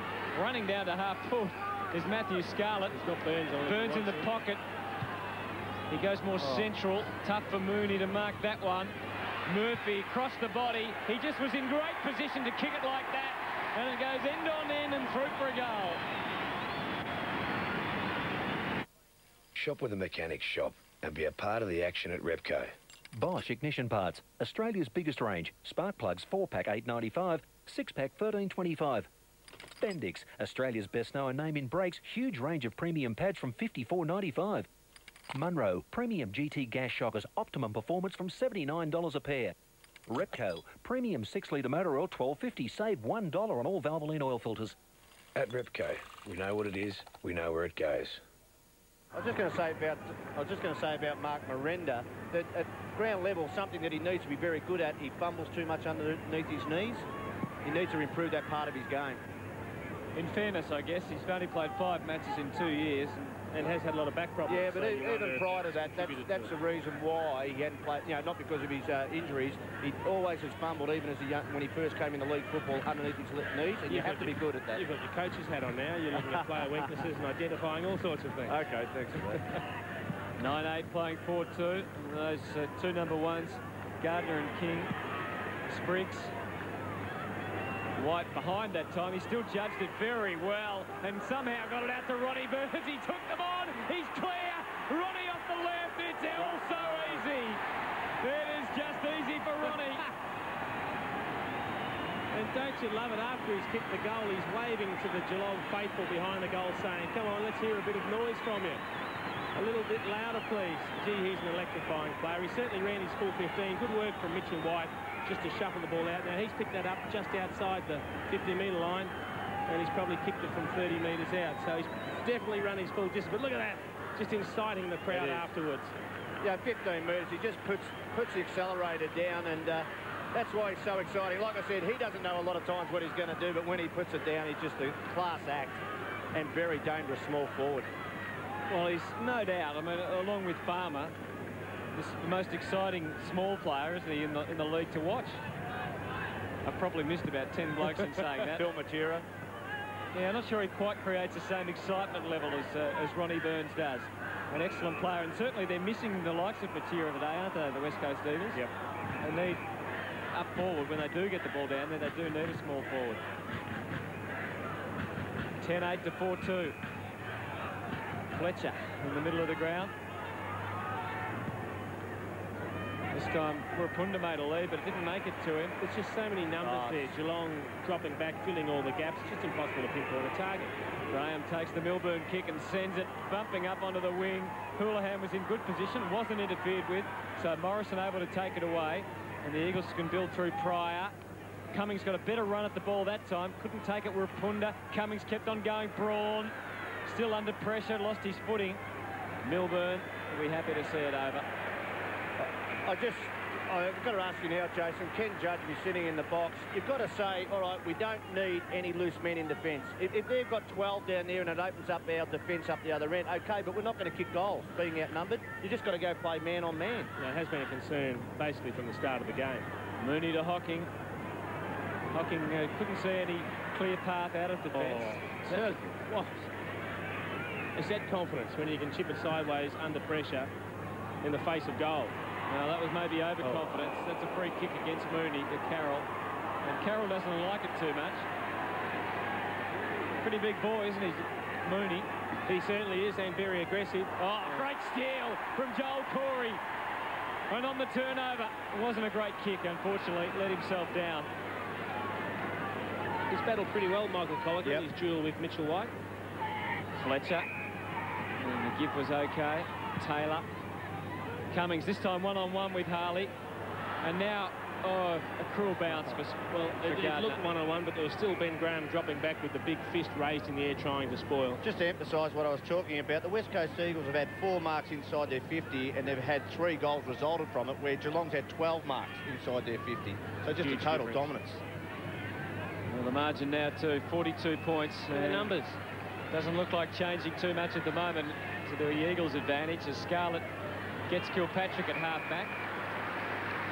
He's had a relatively quiet day with 8 possessions. Scholl, he is very good at riding those tackles. Sometimes he can't, but does that time. The Eagles with numbers here. Carroll. He was in the middle of 3 West Coast Riccardi. Cousins was bearing down. Riccardi just breezes through them all, heads for home, downfield. King's going to get the free and be able to kick the goal. Trent Carroll, it looks like he hit Murphy behind, who was shepherding off behind his head. You just wonder if that's frustration left over from the clash with Cameron Mooney at half-forward a little bit earlier. He's going to be reported here too, I would say, Jason. Well, the tempers were flared a little bit earlier on, and I guess out of frustration, you get sick of chasing after a while, don't you? If someone gets in your way, you think, well, I'll take it out on him. Well, he's had 2 balls in the last couple of minutes, and Mooney had a go at him, and he's lost control, turned the ball over. He's turned that one over in midfield, and he probably thinks, oh, I've got to try and make up for it because I've made 2 bad mistakes, but I think he has been reported. Well, they need some aggression, the Eagles, but not in this fashion, and certainly it's a little bit too late to start bringing it out now anyway. But all it's basically done is result in a certain goal to Geelong. David Wirrapunda has come off the ground. Troy Wilson finally coming back on and heading forward. So hopefully he can grab a couple up there. So Stephen King to drive it home for the Cats. Tuesday, low-maintenance, vibrant flowers to suit your lifestyle. The scent is so similar to a rose. Plus, a quick and easy yeast-free Easter tree. Hot cross scones. Better Homes and Gardens, Tuesday, 7:30 on 7. Then at 8 o'clock. You're looking for a great weekend escape? 7 great destinations in just 30 minutes to suit everyone. Families, kids, friends, romantics, and even your pets. A special great outdoors, Tuesday at 8 on 7. Maybe wind might be going a bit far, Jason. But as we didn't quite see the contact there. We saw Murphy go down. Here he comes across to Shepherd. Well, he looked like he tried the hip and shoulder. He may have just jumped into him and caught him high. Yeah, the frightening thing from the Eagles' point of view is that Geelong had the breeze in the last quarter. 11-8 to 4-2. Gardner, got one high. Mooney sticking the arm up saying, I'm sorry, it's a bit of an accident, Mr. Umpire. I think he's trying to explain to the umpire that he had his eye on the ball and that's what his intentions were. Geez, the umpire's getting pushed around in the middle today too. Yeah, they've got to be careful, the players, because a couple of them want to go in and remonstrate with Cameron Mooney, but yeah, sometimes the umpires get too close to the players too. Well, if he had his eyes on the ball. Yeah, that's the one time. It's not good for football, isn't it? You're unprotected, you've got your eyes up and your hands up trying to tap the ball. Well, they experimented with the rule in the Anzac Cup trying to protect the ruckman, trying to reduce the number of injuries, but you can't do anything to protect ruckman against something like that. Wilson in the middle of that pack. Scarlett was pretty strong. Milburn, excellent work, and well done by Houlihan too, letting the traffic go by. Scarlett, Milburn, Cats pinpointing men out of defence. Sanderson measures it off. Oh, well done. Well done by McIntosh. And now they can push through Fletcher. Kerr. Tries to get Cummings, but 3 again, on 1. Geelong with the extra defenders. Graham handballs at 15 metres. Wojcinski's on the ground, and She is writhing in pain, Scott Cummings. here's Riccardi, though. Just glides up to 50 and spears the pass into Stephen King. He's in real agony, Scott Cummings, behind play. I'm not quite sure what part of the body it is. But he was writhing in agony after he came to ground. You can just see it. Oh, well, it might be the ankle. The left ankle may have got caught underneath the body. But he is certainly in a great deal of pain. Just as we said then, Michael Gardner came off the field and Miranda came back on, and Wirrapunda is waiting to come back on also. Another chance for a goal for Stephen King, and he takes that chance. The home renovation bonanza. They spent a pittance and made 100 grand. Get in, get out, make as much money as we could. Find out how you can do it too. You certainly don't have to spend a fortune. Plus, free holidays, lavish handouts and 5-star luxury. Doctors are human, so we accept the gifts. What you should know about doctors' perks. The cost of drugs will obviously go up. How patients are picking up the tab. And what does the torpedo get up to out of the water? On Today Tonight. Scott Cummings has limped off with injury, and now Glenn Jakovic is running off under the blood rule. Gee, I would say 3 players won't come back on the ground for the West Coast. Well, Wirrapunda's really the only player to come back on at the moment. Just have a look at that left ankle getting caught underneath the contest, and he probably has strained the ligaments. Hopefully hasn't torn them. Let's hope that it's nothing more than a severe strain or sprain of the ankle, because they certainly don't need any more players to go down with serious injuries. Isn't it extraordinary, though, with all their players that are injured, that it's Wirrapunda is on the bench. On the ground. I mean, he's one of their top 3 or 4 players. Well, one of the new vice-captains this year, and he's had a very quiet day. He has. 12-8 to 4-2. Mooney's still doing the ruck work for Geelong. Sure, Ben Cousins was a bit lucky came there. through very, very hard. I think there was a bit of aggro before with he and Gary Hocking. And you can see Riccardi having a few things to say. Smiles all round. Bit of size on the bench. Sirakowski, Glass, Cummings and Jakovic. Good tag team, or tug-of-war team there. Fletcher. Tug-of-war team. Yeah, how long weight did you behind them. play tug-of-war, sure? School days. They'll all play anchor, those blokes. Scholl. He went for Graham, or actually he went for King, and gets him on the bounce. Graham can handball fair distance as well as kick a fair distance. Kilpatrick. And he went short, and Ronnie, I think, might have stolen the Minch pass. Yeah. He doesn't mind how he gets him, Ronnie. Ronnie's nipped in, and look, I think it was a mistake of the Eagles early when they sagged off Burns. They allowed him to go upfield, and the main priority was not to let him get goal side of them. And he got a few early touches, got his confidence up, and he hasn't looked back ever since. Burns from 40 with that left foot style of his. He drops the ball down with 2 hands, or almost 2. 14 possessions, 6 marks, a couple of goals to Ronnie Burns. That's been a pretty good afternoon's work. And Jakovic has obviously been cleaned up after going off with the blood rule, ready to come back on. And Hutto, I forgot you'd be too young to remember the world of sport tug-of-war. Wojcinski to spoil here over Rowan Jones, but he didn't spoil. He did spoil him, according to the umpire. Kerr has been impressive, Daniel Kerr. Mooney gets clear. Somehow he found the extra pace. Always going to be tough for Minch, though. On that occasion, with McIntosh having plenty of teammates around him. He's been a good defender. Ashley McIntosh hasn't lowered his colours today. Well, the Eagles streaming out of defence with the score at 12-9 to 4-2. Again going very wide. Milburn applied the pressure. And again, numbers to Geelong. Scholl. Milburn again involved as they try and move forward. 3.5 minutes remaining in this 3rd quarter. The Cats totally dominant at the moment. Most of the players in their forward half. Mitchell White, as a result of so many players being forward, they have to just work the ball around the 50 to try and get closer. Kilpatrick, he might just go back and unwind. No, he sets it up on the top of the square. Mooney's there, had it punched away from him, and now Banfield, who we haven't seen an enormous amount of today, finds Braun. Matera leads in the centre-half back. Lots of Geelong players on the wing to try, and he found one of them, Corey. Oh, he had to get rid of it quicker than that. And the ball smothered. He just hesitated. He was going to chip it over, then he thought, I'll look for a longer option, and by the time he had the look, there was no space to get the kick away. It's good play by Braun also. He didn't attack the player, and he just sort of corralled him to the boundary line so he couldn't get past him. Good defensive play. David Riccardi back on the bench. I wonder if there might be a niggling injury there. Kilpatrick, Sanderson, just thumping away. Burns one-on-one with Banfield. Good score. Yep.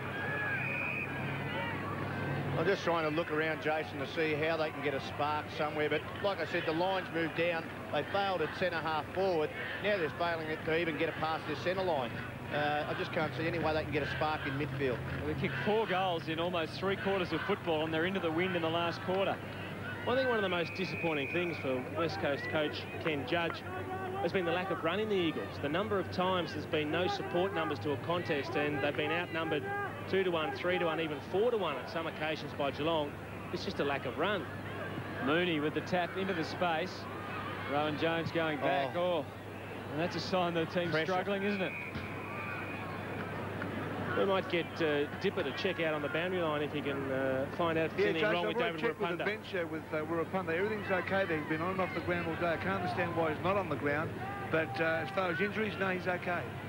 Well, good news. Thanks, Dipper. 12-9 to 4-2. King, he likes to get rid of him. Carroll gets the free. He's very dangerous on those throw-ins in the forward pocket, King, because he can get the ball to himself or just grab it out of the ruck. And he's scored a couple of goals. He's more mobile than most people give him credit for being. He appears to be, too. He can kick goals. He is a good option up forward, Stephen King. It's a good string to have on your bow. Well, you remember a few years ago, it was a good spoil for Melbourne when Geelong, I think they won the first 5 or 6 games of the year under Gary Ayres about 3 years ago. Yep. And King was an option at full forward for them. I think Barnes was still playing at that time. He was kicking 3 and 4 a week. Yep. Didn't last, though, that year for Geelong. 12-9. Plays 4-2. Kilpatrick couldn't get the arm clear. Morrison might get a free. No. He's got the ball enough times today, Chad Morrison. But the other thing, they've dominated in the midfield today, Geelong, but they haven't relied on Gary Hocking. No. He's kicked a couple of goals, but he's only had the 11 possessions, which, you know, I mean, we're used to him having 25, 30 possessions on a weekly basis, but they haven't relied on him in the midfield. He'll play off the bench most of the rest of his career now, and it's still a dangerous player. He's kicked 2 goals. Good aggression by Mensch. Speak of the devil. Hocking carrying about 4 Eagles players on him. Cousins. He had no one to give the outlet handball to then. Joel Corey did. King working well for the Cats. Here's Mensch. Ronnie Burns. Oh! Gary Hocking, he's still around. Don't worry about that. That's going against Gary Hocking. Even though he had the ball, he spun around and he was trying to protect himself. Caught the tackler high and the free kick paid against him. Cousins onto the wing. Oh, Wilson spilling it. Has the time to recover.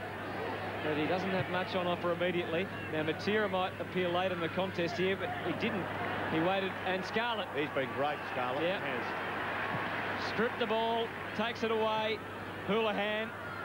Well, that was a rugby league tackle. Surely that's around the leg. That was the most Brian obvious. Sheehan has come in from down deep in the forward line to pay this free kick. Yeah, he has too.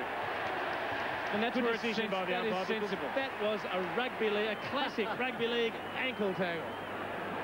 Well, John Harvey didn't make the decision, and I think it was Stephen Hanley there, Jason, the other umpire, but gee, he had to be. He was 10 yards away from Sorry, you're right. It does look like Brian Sheehan down there, doesn't he? Why is but that? It was a very good decision, Stephen Hanley. Yeah. And that's close to, we're back over the line out of bounds. You don't want to be borrowing too much from rugby league tactics, Jason. Oh, well, only the finer elements of the game, of course. You can just see Gary Hocking there. Just lifted the arm to protect himself. I think if he made a lot worse contact, there might have been something else going on with that, but it looked all right on replay. Well done by Houlihan as the 3rd man in on that ruck contest. Kilpatrick, who's got more and more of it as the day's gone on. That one will land out of bounds, not on the full. Doesn't matter anyway. He has a bit of a laugh about it. The Cats can certainly smile as well. Chad Fletcher and Ronnie Burns having a bit to say. And the last thing Geelong need is to do something stupid. But the last thing West Coast need, the way they are. Stephen King was very quick to come and grab Ronnie Burns and say, let's go to the 3/4 time huddle, Ronnie. Things are going best time to establish a healthy percentage.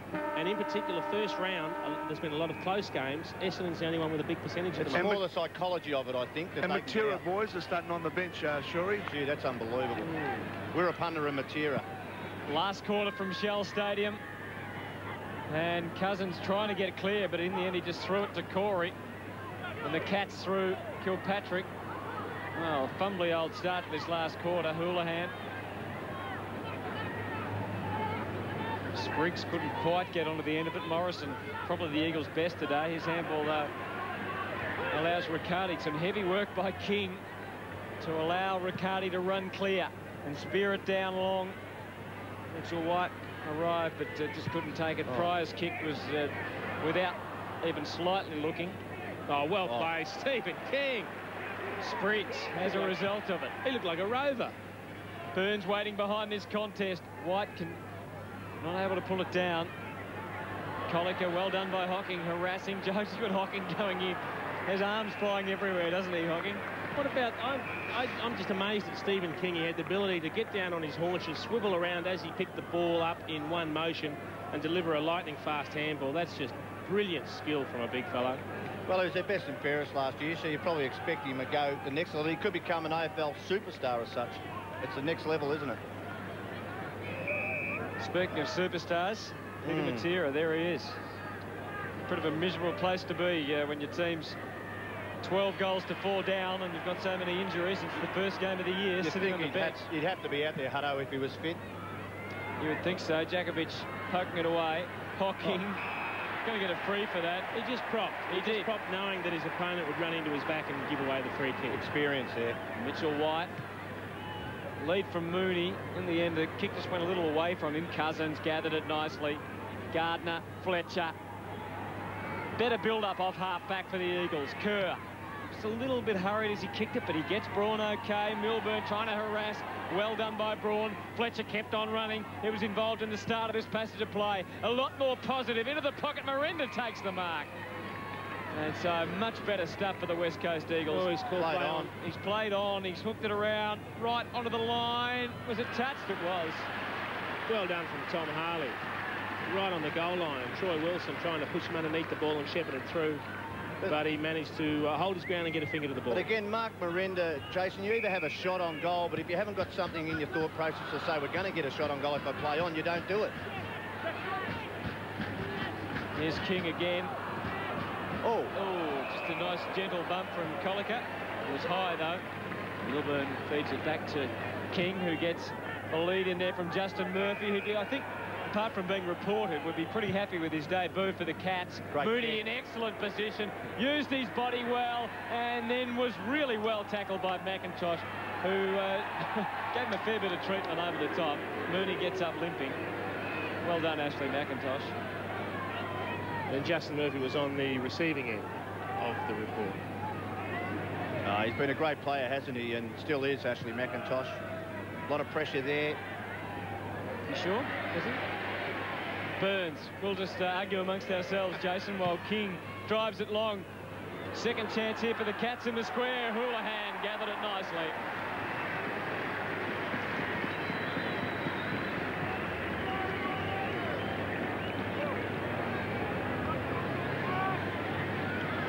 Runs around.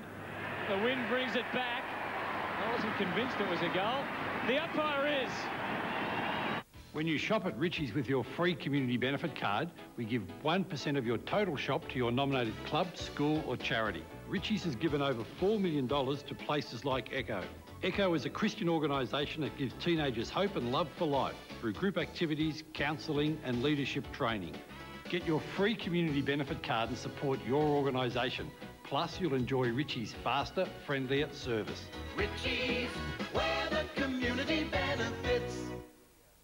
I'm trying to find a positive for the West Coast Eagles. I think Daniel Kerr's probably been the one shining light for him today. Shows a lot of potential, doesn't it? Yep.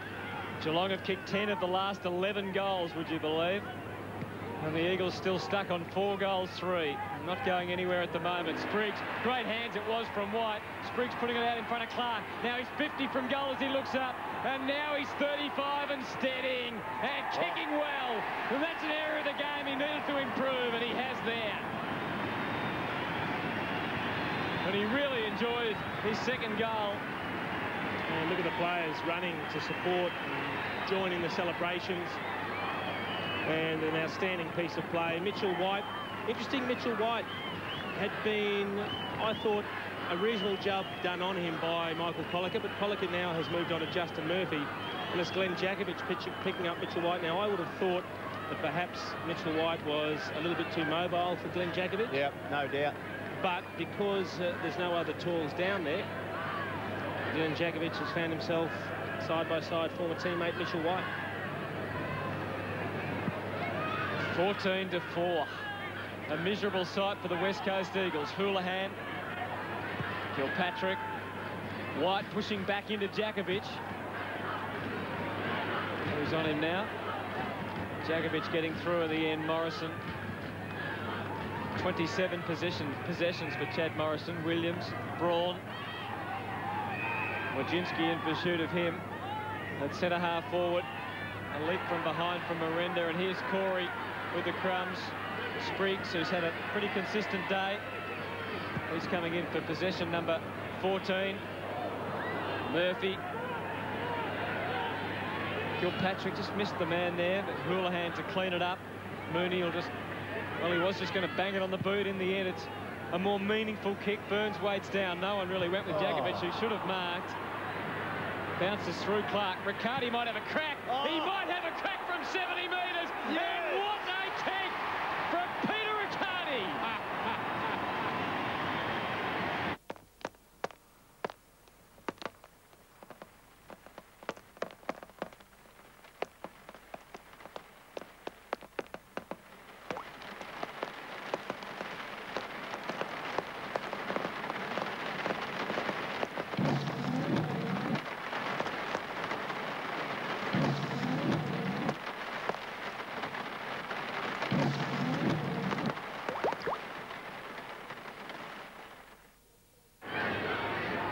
I think a few sides have got players who are nominated that they can kick torpedoes. I think Peter Riccardi would be one, and maybe Ben Graham would be the other at Geelong. Should get 9 points for that. Yeah, exactly.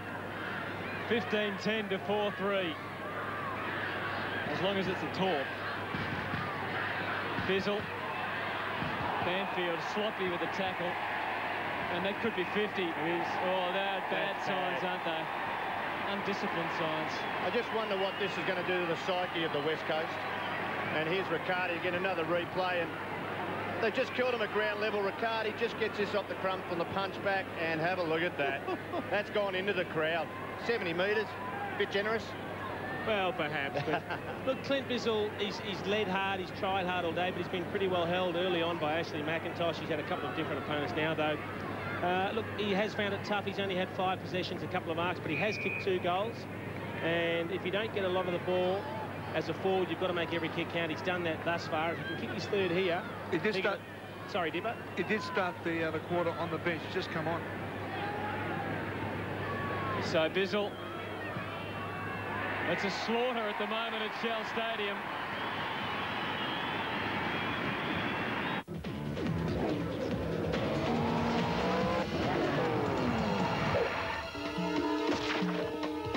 To create exceptional performance. Design technology. Kumo. Everyone can be. Reckon you could be a tip star. Get your tips in today.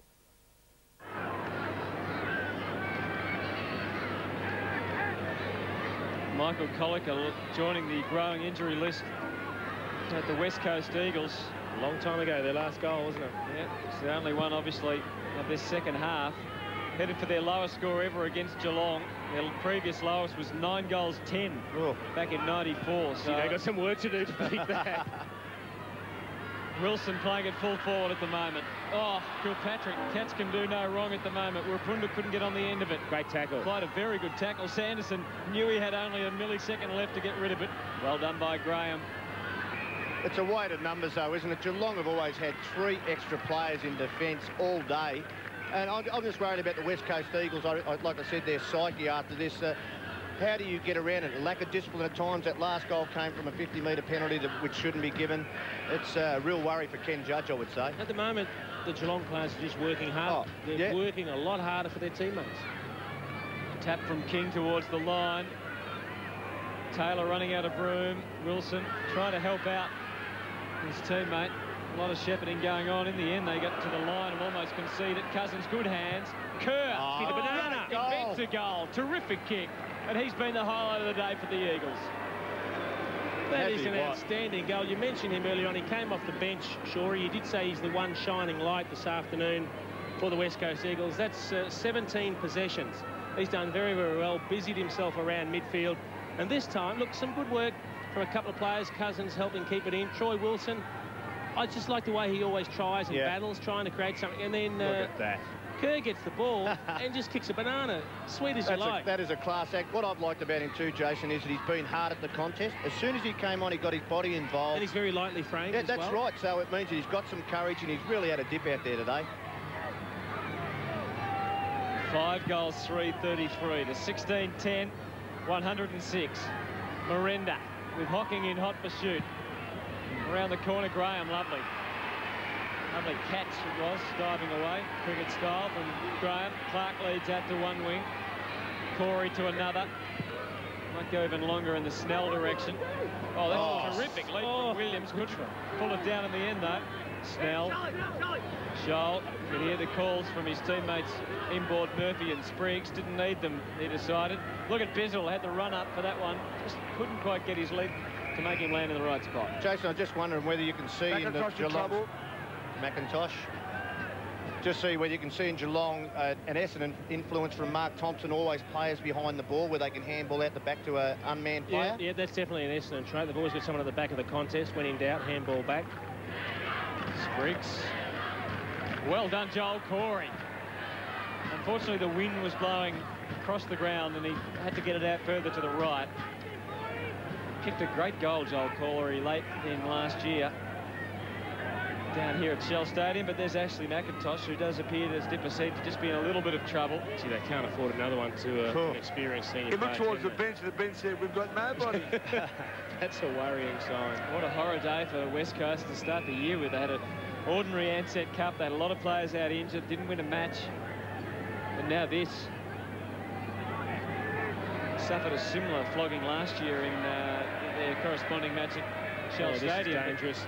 Actually started last year with a win over the Kangaroos at the MCG. Great kick. Oh, unlucky. Cousins just couldn't take it. He might get a free, or is the ball out of bounds? But the issue was force there. The issue was force. No one to kick to this side, and Cousins had to run from the half-forward flank to the other side of the ground. Pretty sad and sorry tale, the West Coast bench, isn't it? We spoke about percentage earlier on. Essendon have a percentage of 239 after round one. Right now, Geelong's percentage will be 354, and that's invaluable early on in the season. Murphy's kick wide. Houlihan. They wouldn't mind keeping a percentage up around that level for the year. Well, it's just so hard to build up once you've got a number of games under your belt, but early on, if you have a couple of big wins, you can really set your season up. Particularly being able to keep the opposition score so low, too. I think Mark Thompson will be very happy the way they're just finishing off, though. It's just great for their confidence. Well, they're grinding it right out now. Bizzle trying to get a run to get a leap, but Williams it was who was the highest flyer.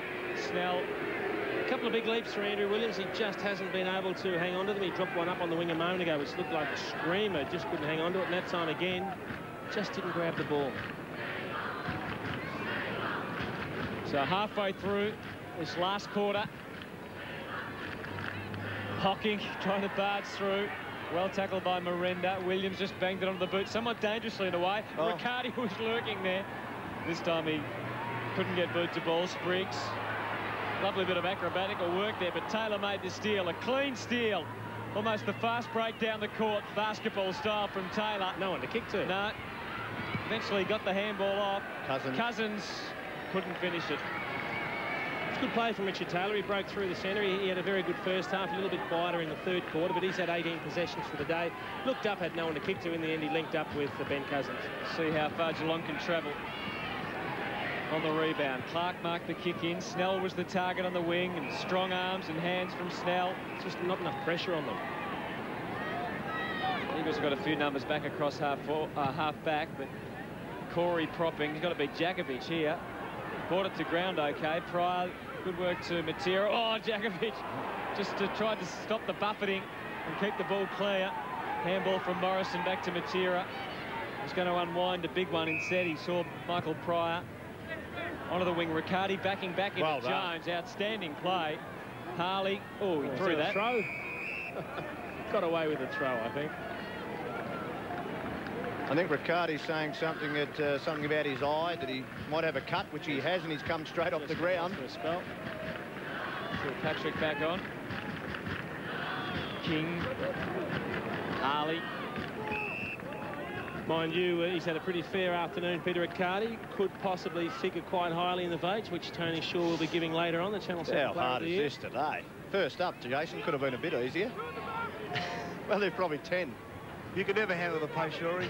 25 possessions to Peter Riccardi. Yeah, he was quiet in the third quarter, but a great first half, and he's finishing off in the last quarter here. Fletcher, interception from Scholl. This bloke's close too. Houlihan, a little gift to Harley. Kept on running. Well, I don't think he quite meant that to go there, Harley. Well done by Kerr. He just continues to impress, Daniel Kerr. That's 7 to 18 possessions on debut and a flogging that your team's received. Unfortunately, the overall situation for the Eagles is not getting much better. Bit of arm waving going on. He's trying to claim the mark, Troy Wilson. Gardner came late on the scene, brought it to ground. Rapunda. And that's missed as well.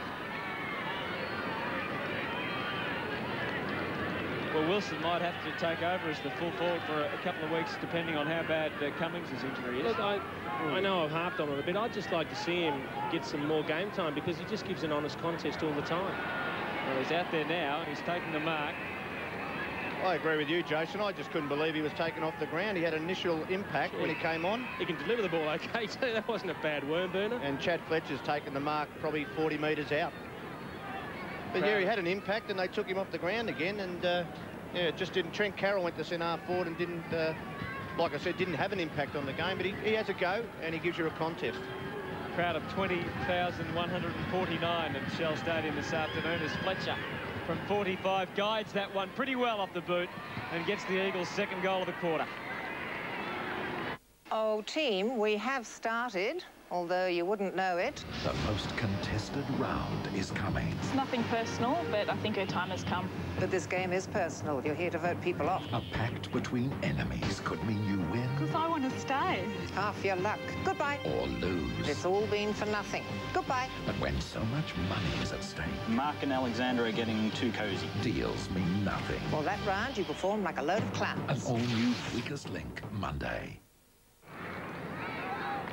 Geelong's percentage has been slashed to about 250 after that last goal. 16-11 to 6-5. King, another clear tap down.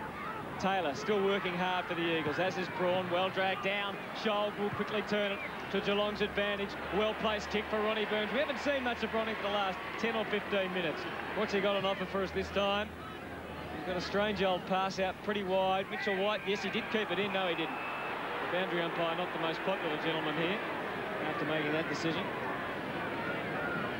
See, another bloke that's worked very hard for Geelong today is Jason Snell. We just saw a tremendous chase to put pressure out on the wing. You can just see Mitchell White there. Probably did carry it over, but Jason Snell's picked up 20 possessions. Been a very good player, kicked a goal. The Eagles with plenty of numbers around that contest. Earl Morrison was going backwards and just for a moment had a look of great concern on the face. Eventually got Banfield and now Gardner. Matera making a lead through the middle of the ground, but Gardner intent on driving it long. I don't know why. Graham had the easiest run and sit from the wing.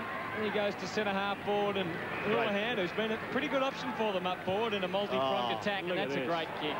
Snell can stroll in and finish off his day's work with a goal.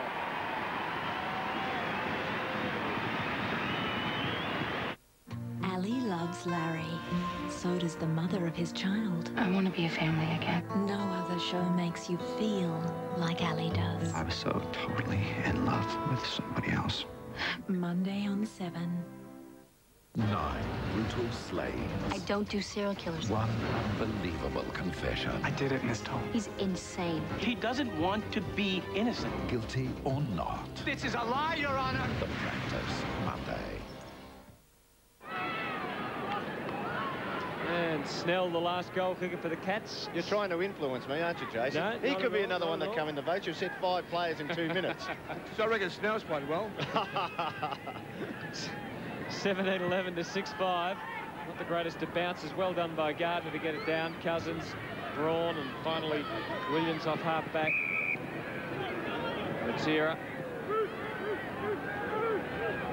12 possessions for the day for Peter Matera and some time on the bench. Morendo over the top rail.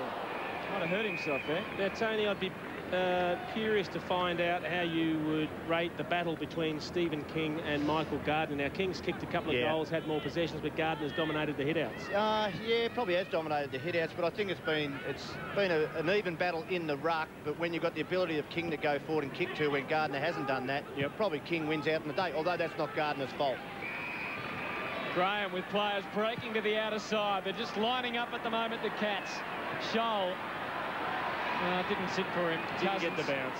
Which had more of an influence on the game in the last quarter or so, hasn't he, Cousins? As the game's gone on. But Milburn's gone off, Hutto. He went to the bench, so that was his man who was tagged him all day. Well, here's Morenda for an easy shot at goal coming up. Taking the mark, 30 out from goal. Well, that's one of the very rare times that West Coast have found a loose player in attack, and it all stems from a turnover. Once you break out of defence and players are running to create options, if the ball is turned over, we saw the awkward bounce that ended up in the hands of Ben Cousins. You do have to take the risk that you're not going to get back and cover the players on the rebound. Richard Taylor's been pretty solid, Jason, for him, I also believe. Had a solid game. It's been hard when they've been totally outgunned in the midfield. Morenda for the 3rd goal of the quarter, and he's done the job okay.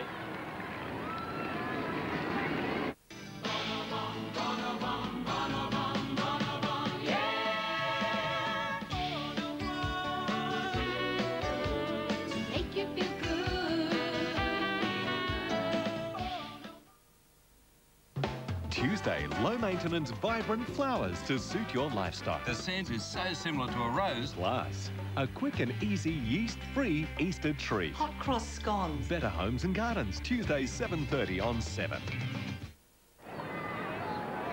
Well, Scotty Cummings has also kicked 3 goals, but is on the bench at the moment with an ankle injury. 113 to $47. Morrison, who has seen a lot of it. He knows how to get the ball, doesn't he? 30 possessions for him. But he'll be up there in the vote, sure. You couldn't do it in a thrashing like this, Hutto. Now, look at that. You're having a bad day, and your most senior player, Glenn Jakovich, 4-time best and fairest winner, goes for a short pass off the outside of the boot and it rolls over. You know when things are going bad, don't you? Look at that. Oh. That's just a miserable end to an even more miserable afternoon. Still more than 6 minutes of play remaining. There's a free kick, and it's going against Stephen King. Well, both ruckmen looked at the umpire waiting to see who'd won the lottery. Well, that often happens very often, doesn't it, when the whistle blows. But they know it's a free kick. They just don't know who it's against. Pryor to half forward. Harley in front. Well done, Graham. Just stole it off the pack. Advantage. Murphy. He's getting more confident, Justin Murphy, isn't he? Yeah. I think when your eyes glow when Ben Graham gets the ball upfield, when you're a forward, you just think, oh, I'm a chance of getting this. Diesel, the cavalry was coming, but he just got there in time. Sanderson's away, leading to the left, but Mitchell White made an excellent lead. Now, he's got to be the obvious target when you're playing on Glenn Jakovich. I mean, he's obviously going to have a couple of yards. Now, we saw Scott Cummings kick from this sort of position earlier on in the day. The breeze, it looks as though it might have just slackened off a little bit, but it's definitely going to go right to left, so he'd need to start it towards the right-hand post. Just prior to that kick into Mitchell White, Adam Houlihan ran at Mitchell White's man, Jakovich, to take him off the line a bit, to give him a little bit more space. No, that's not Mitchell's greatest kick of all time. Leant back and just pulled it. It's something the Cats have done, matter of fact, all day. They've just, when players forward of the play have made space by going back to the goals, and it means it puts the full back in 2 minds. 16 possessions, 7 marks, 1 goal, 1 for Mitchell White for the day. But he's been a pretty handy contributor for the Cats. Here he is against Jakovich, but Gardner beating both of them pretty comfortably in the end. He hasn't been disgraced either today. No way, no. He certainly hasn't. Been a good battle, as we said. He's having a field day, Ben. How easy has Ben Graham for him? He hasn't got a man. No. Just sweeping across half back. And sending it forward. Hocking with the run. Oh, he didn't go for the mark. Went for the spoil. White suddenly ran into Peter Matera. Didn't know he was there. throws it, said the umpire, Johnny Harvey. Yeah, look, probably a good decision in the end to feel the crowd thinking he may have been caught high, but he ducked his head as he moved into the tackle from Matera. And I don't think Mitchell White was complaining. Gardner again, the target on the way out. 4 marks today for Gardner. 16 hit-outs, 13 possessions.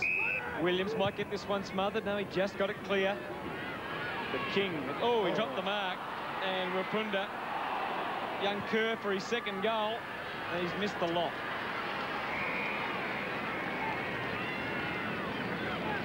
First mistake from Stephen King today, just taking his eye off the ball, dropping a regulation mark. Scarlett, safety first, goes looking for King. It dropped a bit short. Just inside the line, yes. Matera the target, but it might not quite get there. Kilpatrick almost actually marked it in his attempts to spoil. Scholl got dragged down as he kicked it. No mark. Murphy, look at the numbers. Numbers for Geelong. Telling him to run. Spriggs, they say keep going to 50. Didn't have to kick it when he did. It still might bounce through. No, it's just a behind. They should have kept running, really, then, David Spriggs. His teammates were telling him to. Just needed to have that extra bounce, and then he could have settled from about 40 metres. Michael Pryor must be scratching his head after spending last year with Essendon. What have I done to deserve this, he's thinking. Oh, look, they've got a lot of work ahead of them, the Eagles. Played 11 games last year with the Bombers, Pryor. Banfield.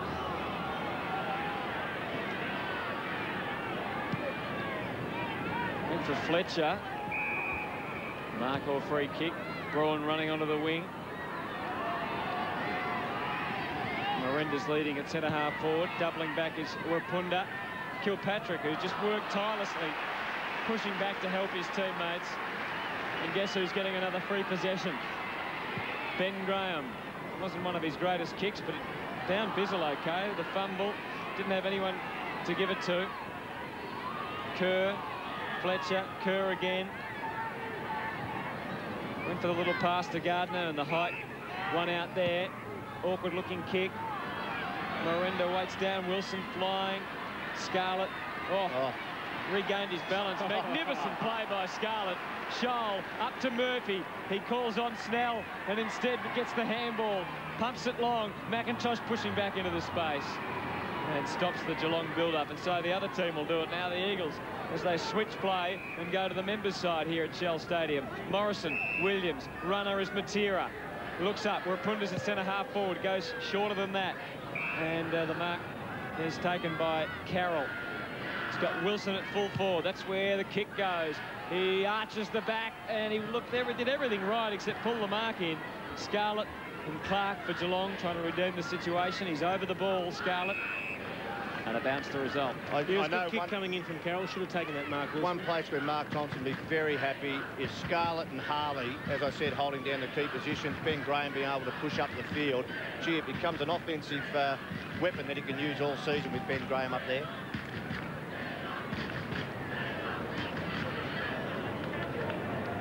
Tony Shaw, the expert comments this afternoon with Jason Dunstall. What about my votes, boys? Looking forward to them, Shaw. Bated breaths right around the nation. Good work by Kerr again. And Matera will, I was going to say, will kick the goal. You would have thought he would have kicked the goal.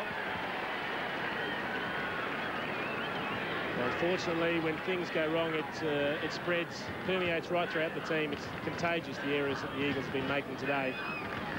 How does Ken Judge go around this, Jason? Does he just say it's an aberration? They play Sydney next week over in Perth.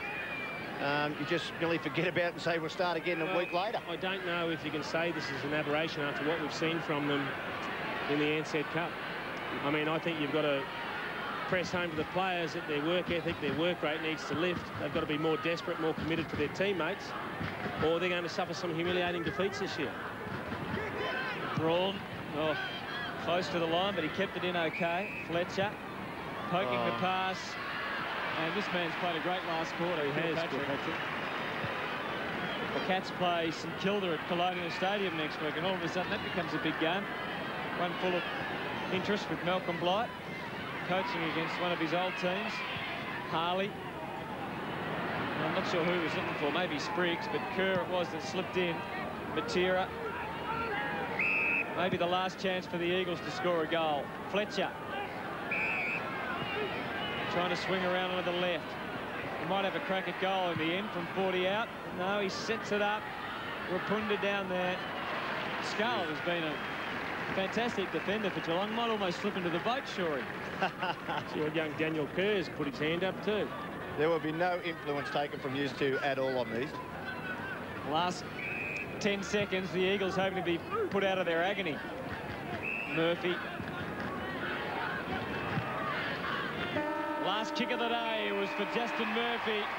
His first game at Shell Stadium. Handshakes for David Spriggs and Richard Taylor. But one man who'll be very happy is Peter Riccardi. Well, I'll just ask him, are you happy? Very happy to get off to a good win. It is very important for the side to get off to a good win, obviously playing the first game today here at home. Yeah, it is. I mean, we pride ourselves not to lose a game at Shell Stadium, and if we can do that, it goes a long way to get into the final. So very happy to get off with a good 10-goal win. And your form today is brilliant. Now, just tell us about that little torpedo. Was that a Benningham shot at it, or just one of those lucky ones? I mean, it came off the boot sweet. I mean, I'll take it. I mean, what a go, 80? No, it's good. It's good. Good connection, and you know, it went through goalpost high. Everybody chipped in today for the win today. Scarlett was fantastic. Milburn, King in the ruck. Yeah, there wasn't a bad player. I mean, the whole thing was just a team effort. You know, even the boys coming off the bench were just sensational. So, you know, like I said, it's good to get away with the win first up, and hopefully we can continue it next week. Well, for the viewers in Melbourne who want you to come down to Catland during the year, don't we? Sure do. Get that membership. Go on, you, buddy. Well done, Pete. Good on you, Dipper, and I think goalpost high, he reckons. Well, he's pretty pleased with it. I think Dipper made a very valid point. Everyone chipped in for Geelong today. It was a very good team effort. I don't think there were any passengers, and the players just going down to show their appreciation for the support they've received here at Shell Stadium from the And Mitchell White fans. getting a lot of attention from his former teammates over there, wishing him well, no doubt. And probably saying, gee, I wish I had have gone with you right I now. reckon Mitchell's thinking I made the right choice just at the minute. Well, there's a lot of respect there, isn't there? You know, a premiership player would have played with probably 4 or 5 of these players in the side in a premiership, so he was very good today too, Mitchell White. He certainly was. At the end of the day, a very impressive performance to Geelong, led very well by their skipper Ben Graham. He takes them on a lap to show their appreciation for the support. Final scores at Shell Stadium. It's Geelong 17-13, 115. West Coast 7-7-49. Access One memberships at Colonial Stadium are now available. Pay just $66 a month over 10 months for the best seats in the stadium. Only $66 a month, is that right? Yep, $66 a month, Tony. For all 43 AFL... We are Geelong, the greatest team of all. We are Geelong, we're always on the ball. We play the game as it should be played. Hey, and no more far away. Our banners flying high from dawn to dark. Get in your park. Hey!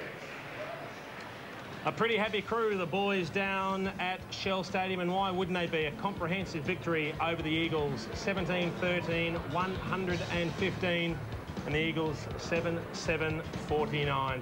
Well, it was a big win to the Cats here at Shell Stadium, and it really came together in the second half. It was a bit of a struggle in the first half, but then everything started to click, didn't it? Yeah, Jason, I thought at half-time they probably should have been 7 or 8 goals up. They weren't rewarded for their hard work. But they totally dominated around midfield. Peter Riccardi, his first quarter was just unbelievable. I thought he set the scene for him, but as we can see here, Scotty Cummings taking one of his kicks 3 goals, but took one of the mark there and was injured in later in the game. But this was the thing, the pressure of the Cats tackling. Jason Snell, his chasing and tackling all day was brilliant. Well, in any other game, you'd think he might be one of their best on ground, but they had 10 players. Gary Hockey kicking a goal there. It was quite quiet, still coming off the bench, and he'll do that for most of the year. But, gee, their hands were sharp. They were, just used the ball a hell of a lot, and they had too much time. There wasn't enough pressure from the West Coast, and you could just see here, it became a possession at the end. It was just too easy. It was like a training drill. Young Clark there.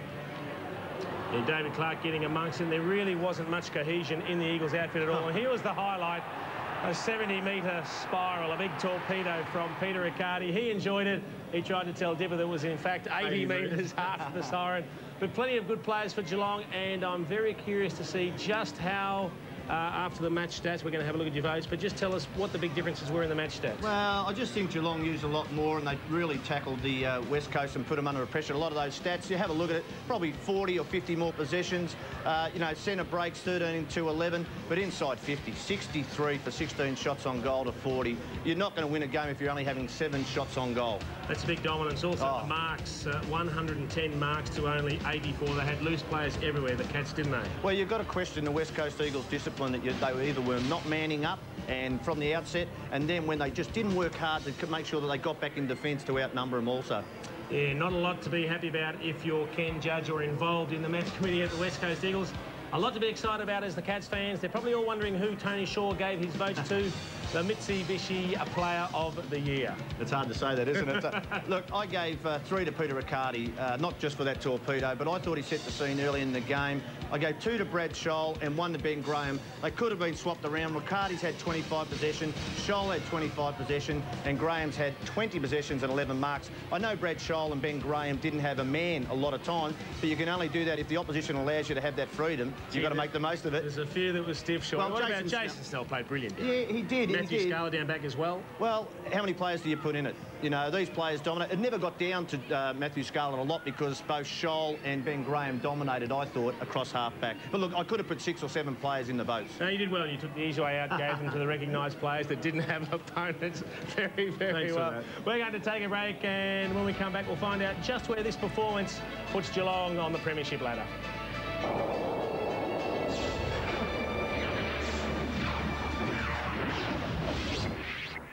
Melbourne's brave little battler, a marathon operation to give a toddler a greater chance. He'll be right. Watch as surgeons delicately remove one of his toes and place it where his thumb should be. 7 News, Monday nights at 6.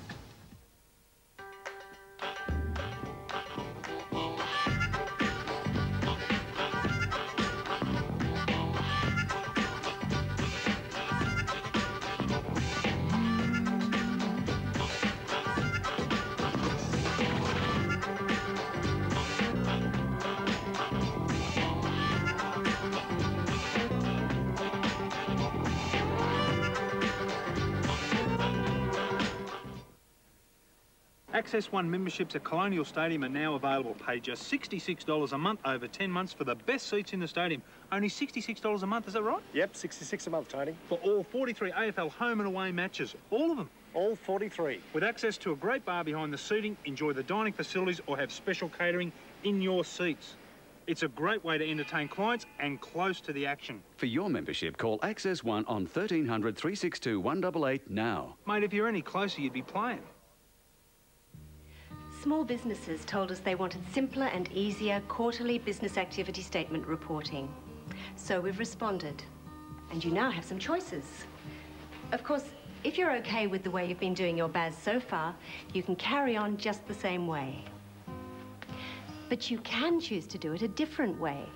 Every quarter, just return the BAS form and pay an instalment amount advised by the tax office. And after the end of the year, do an annual GST return. If you have a small business and lodge a quarterly BAS, the tax office is sending you a letter explaining these choices. And look out for your copy of the next edition of the BAS Basics booklet to find out about the changes in more detail. This is being sent to you, or you can pick one up at most newsagents and banks soon. Call the tax office on 13 24 78 if you have any questions, or visit the website. Authorised by the Commonwealth Government, Canberra.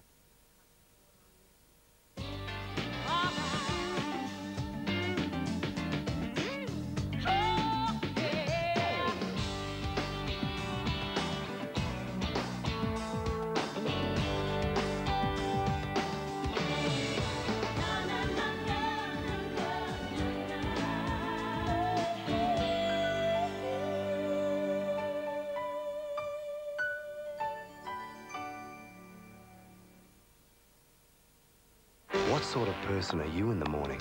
One that's easily irritated?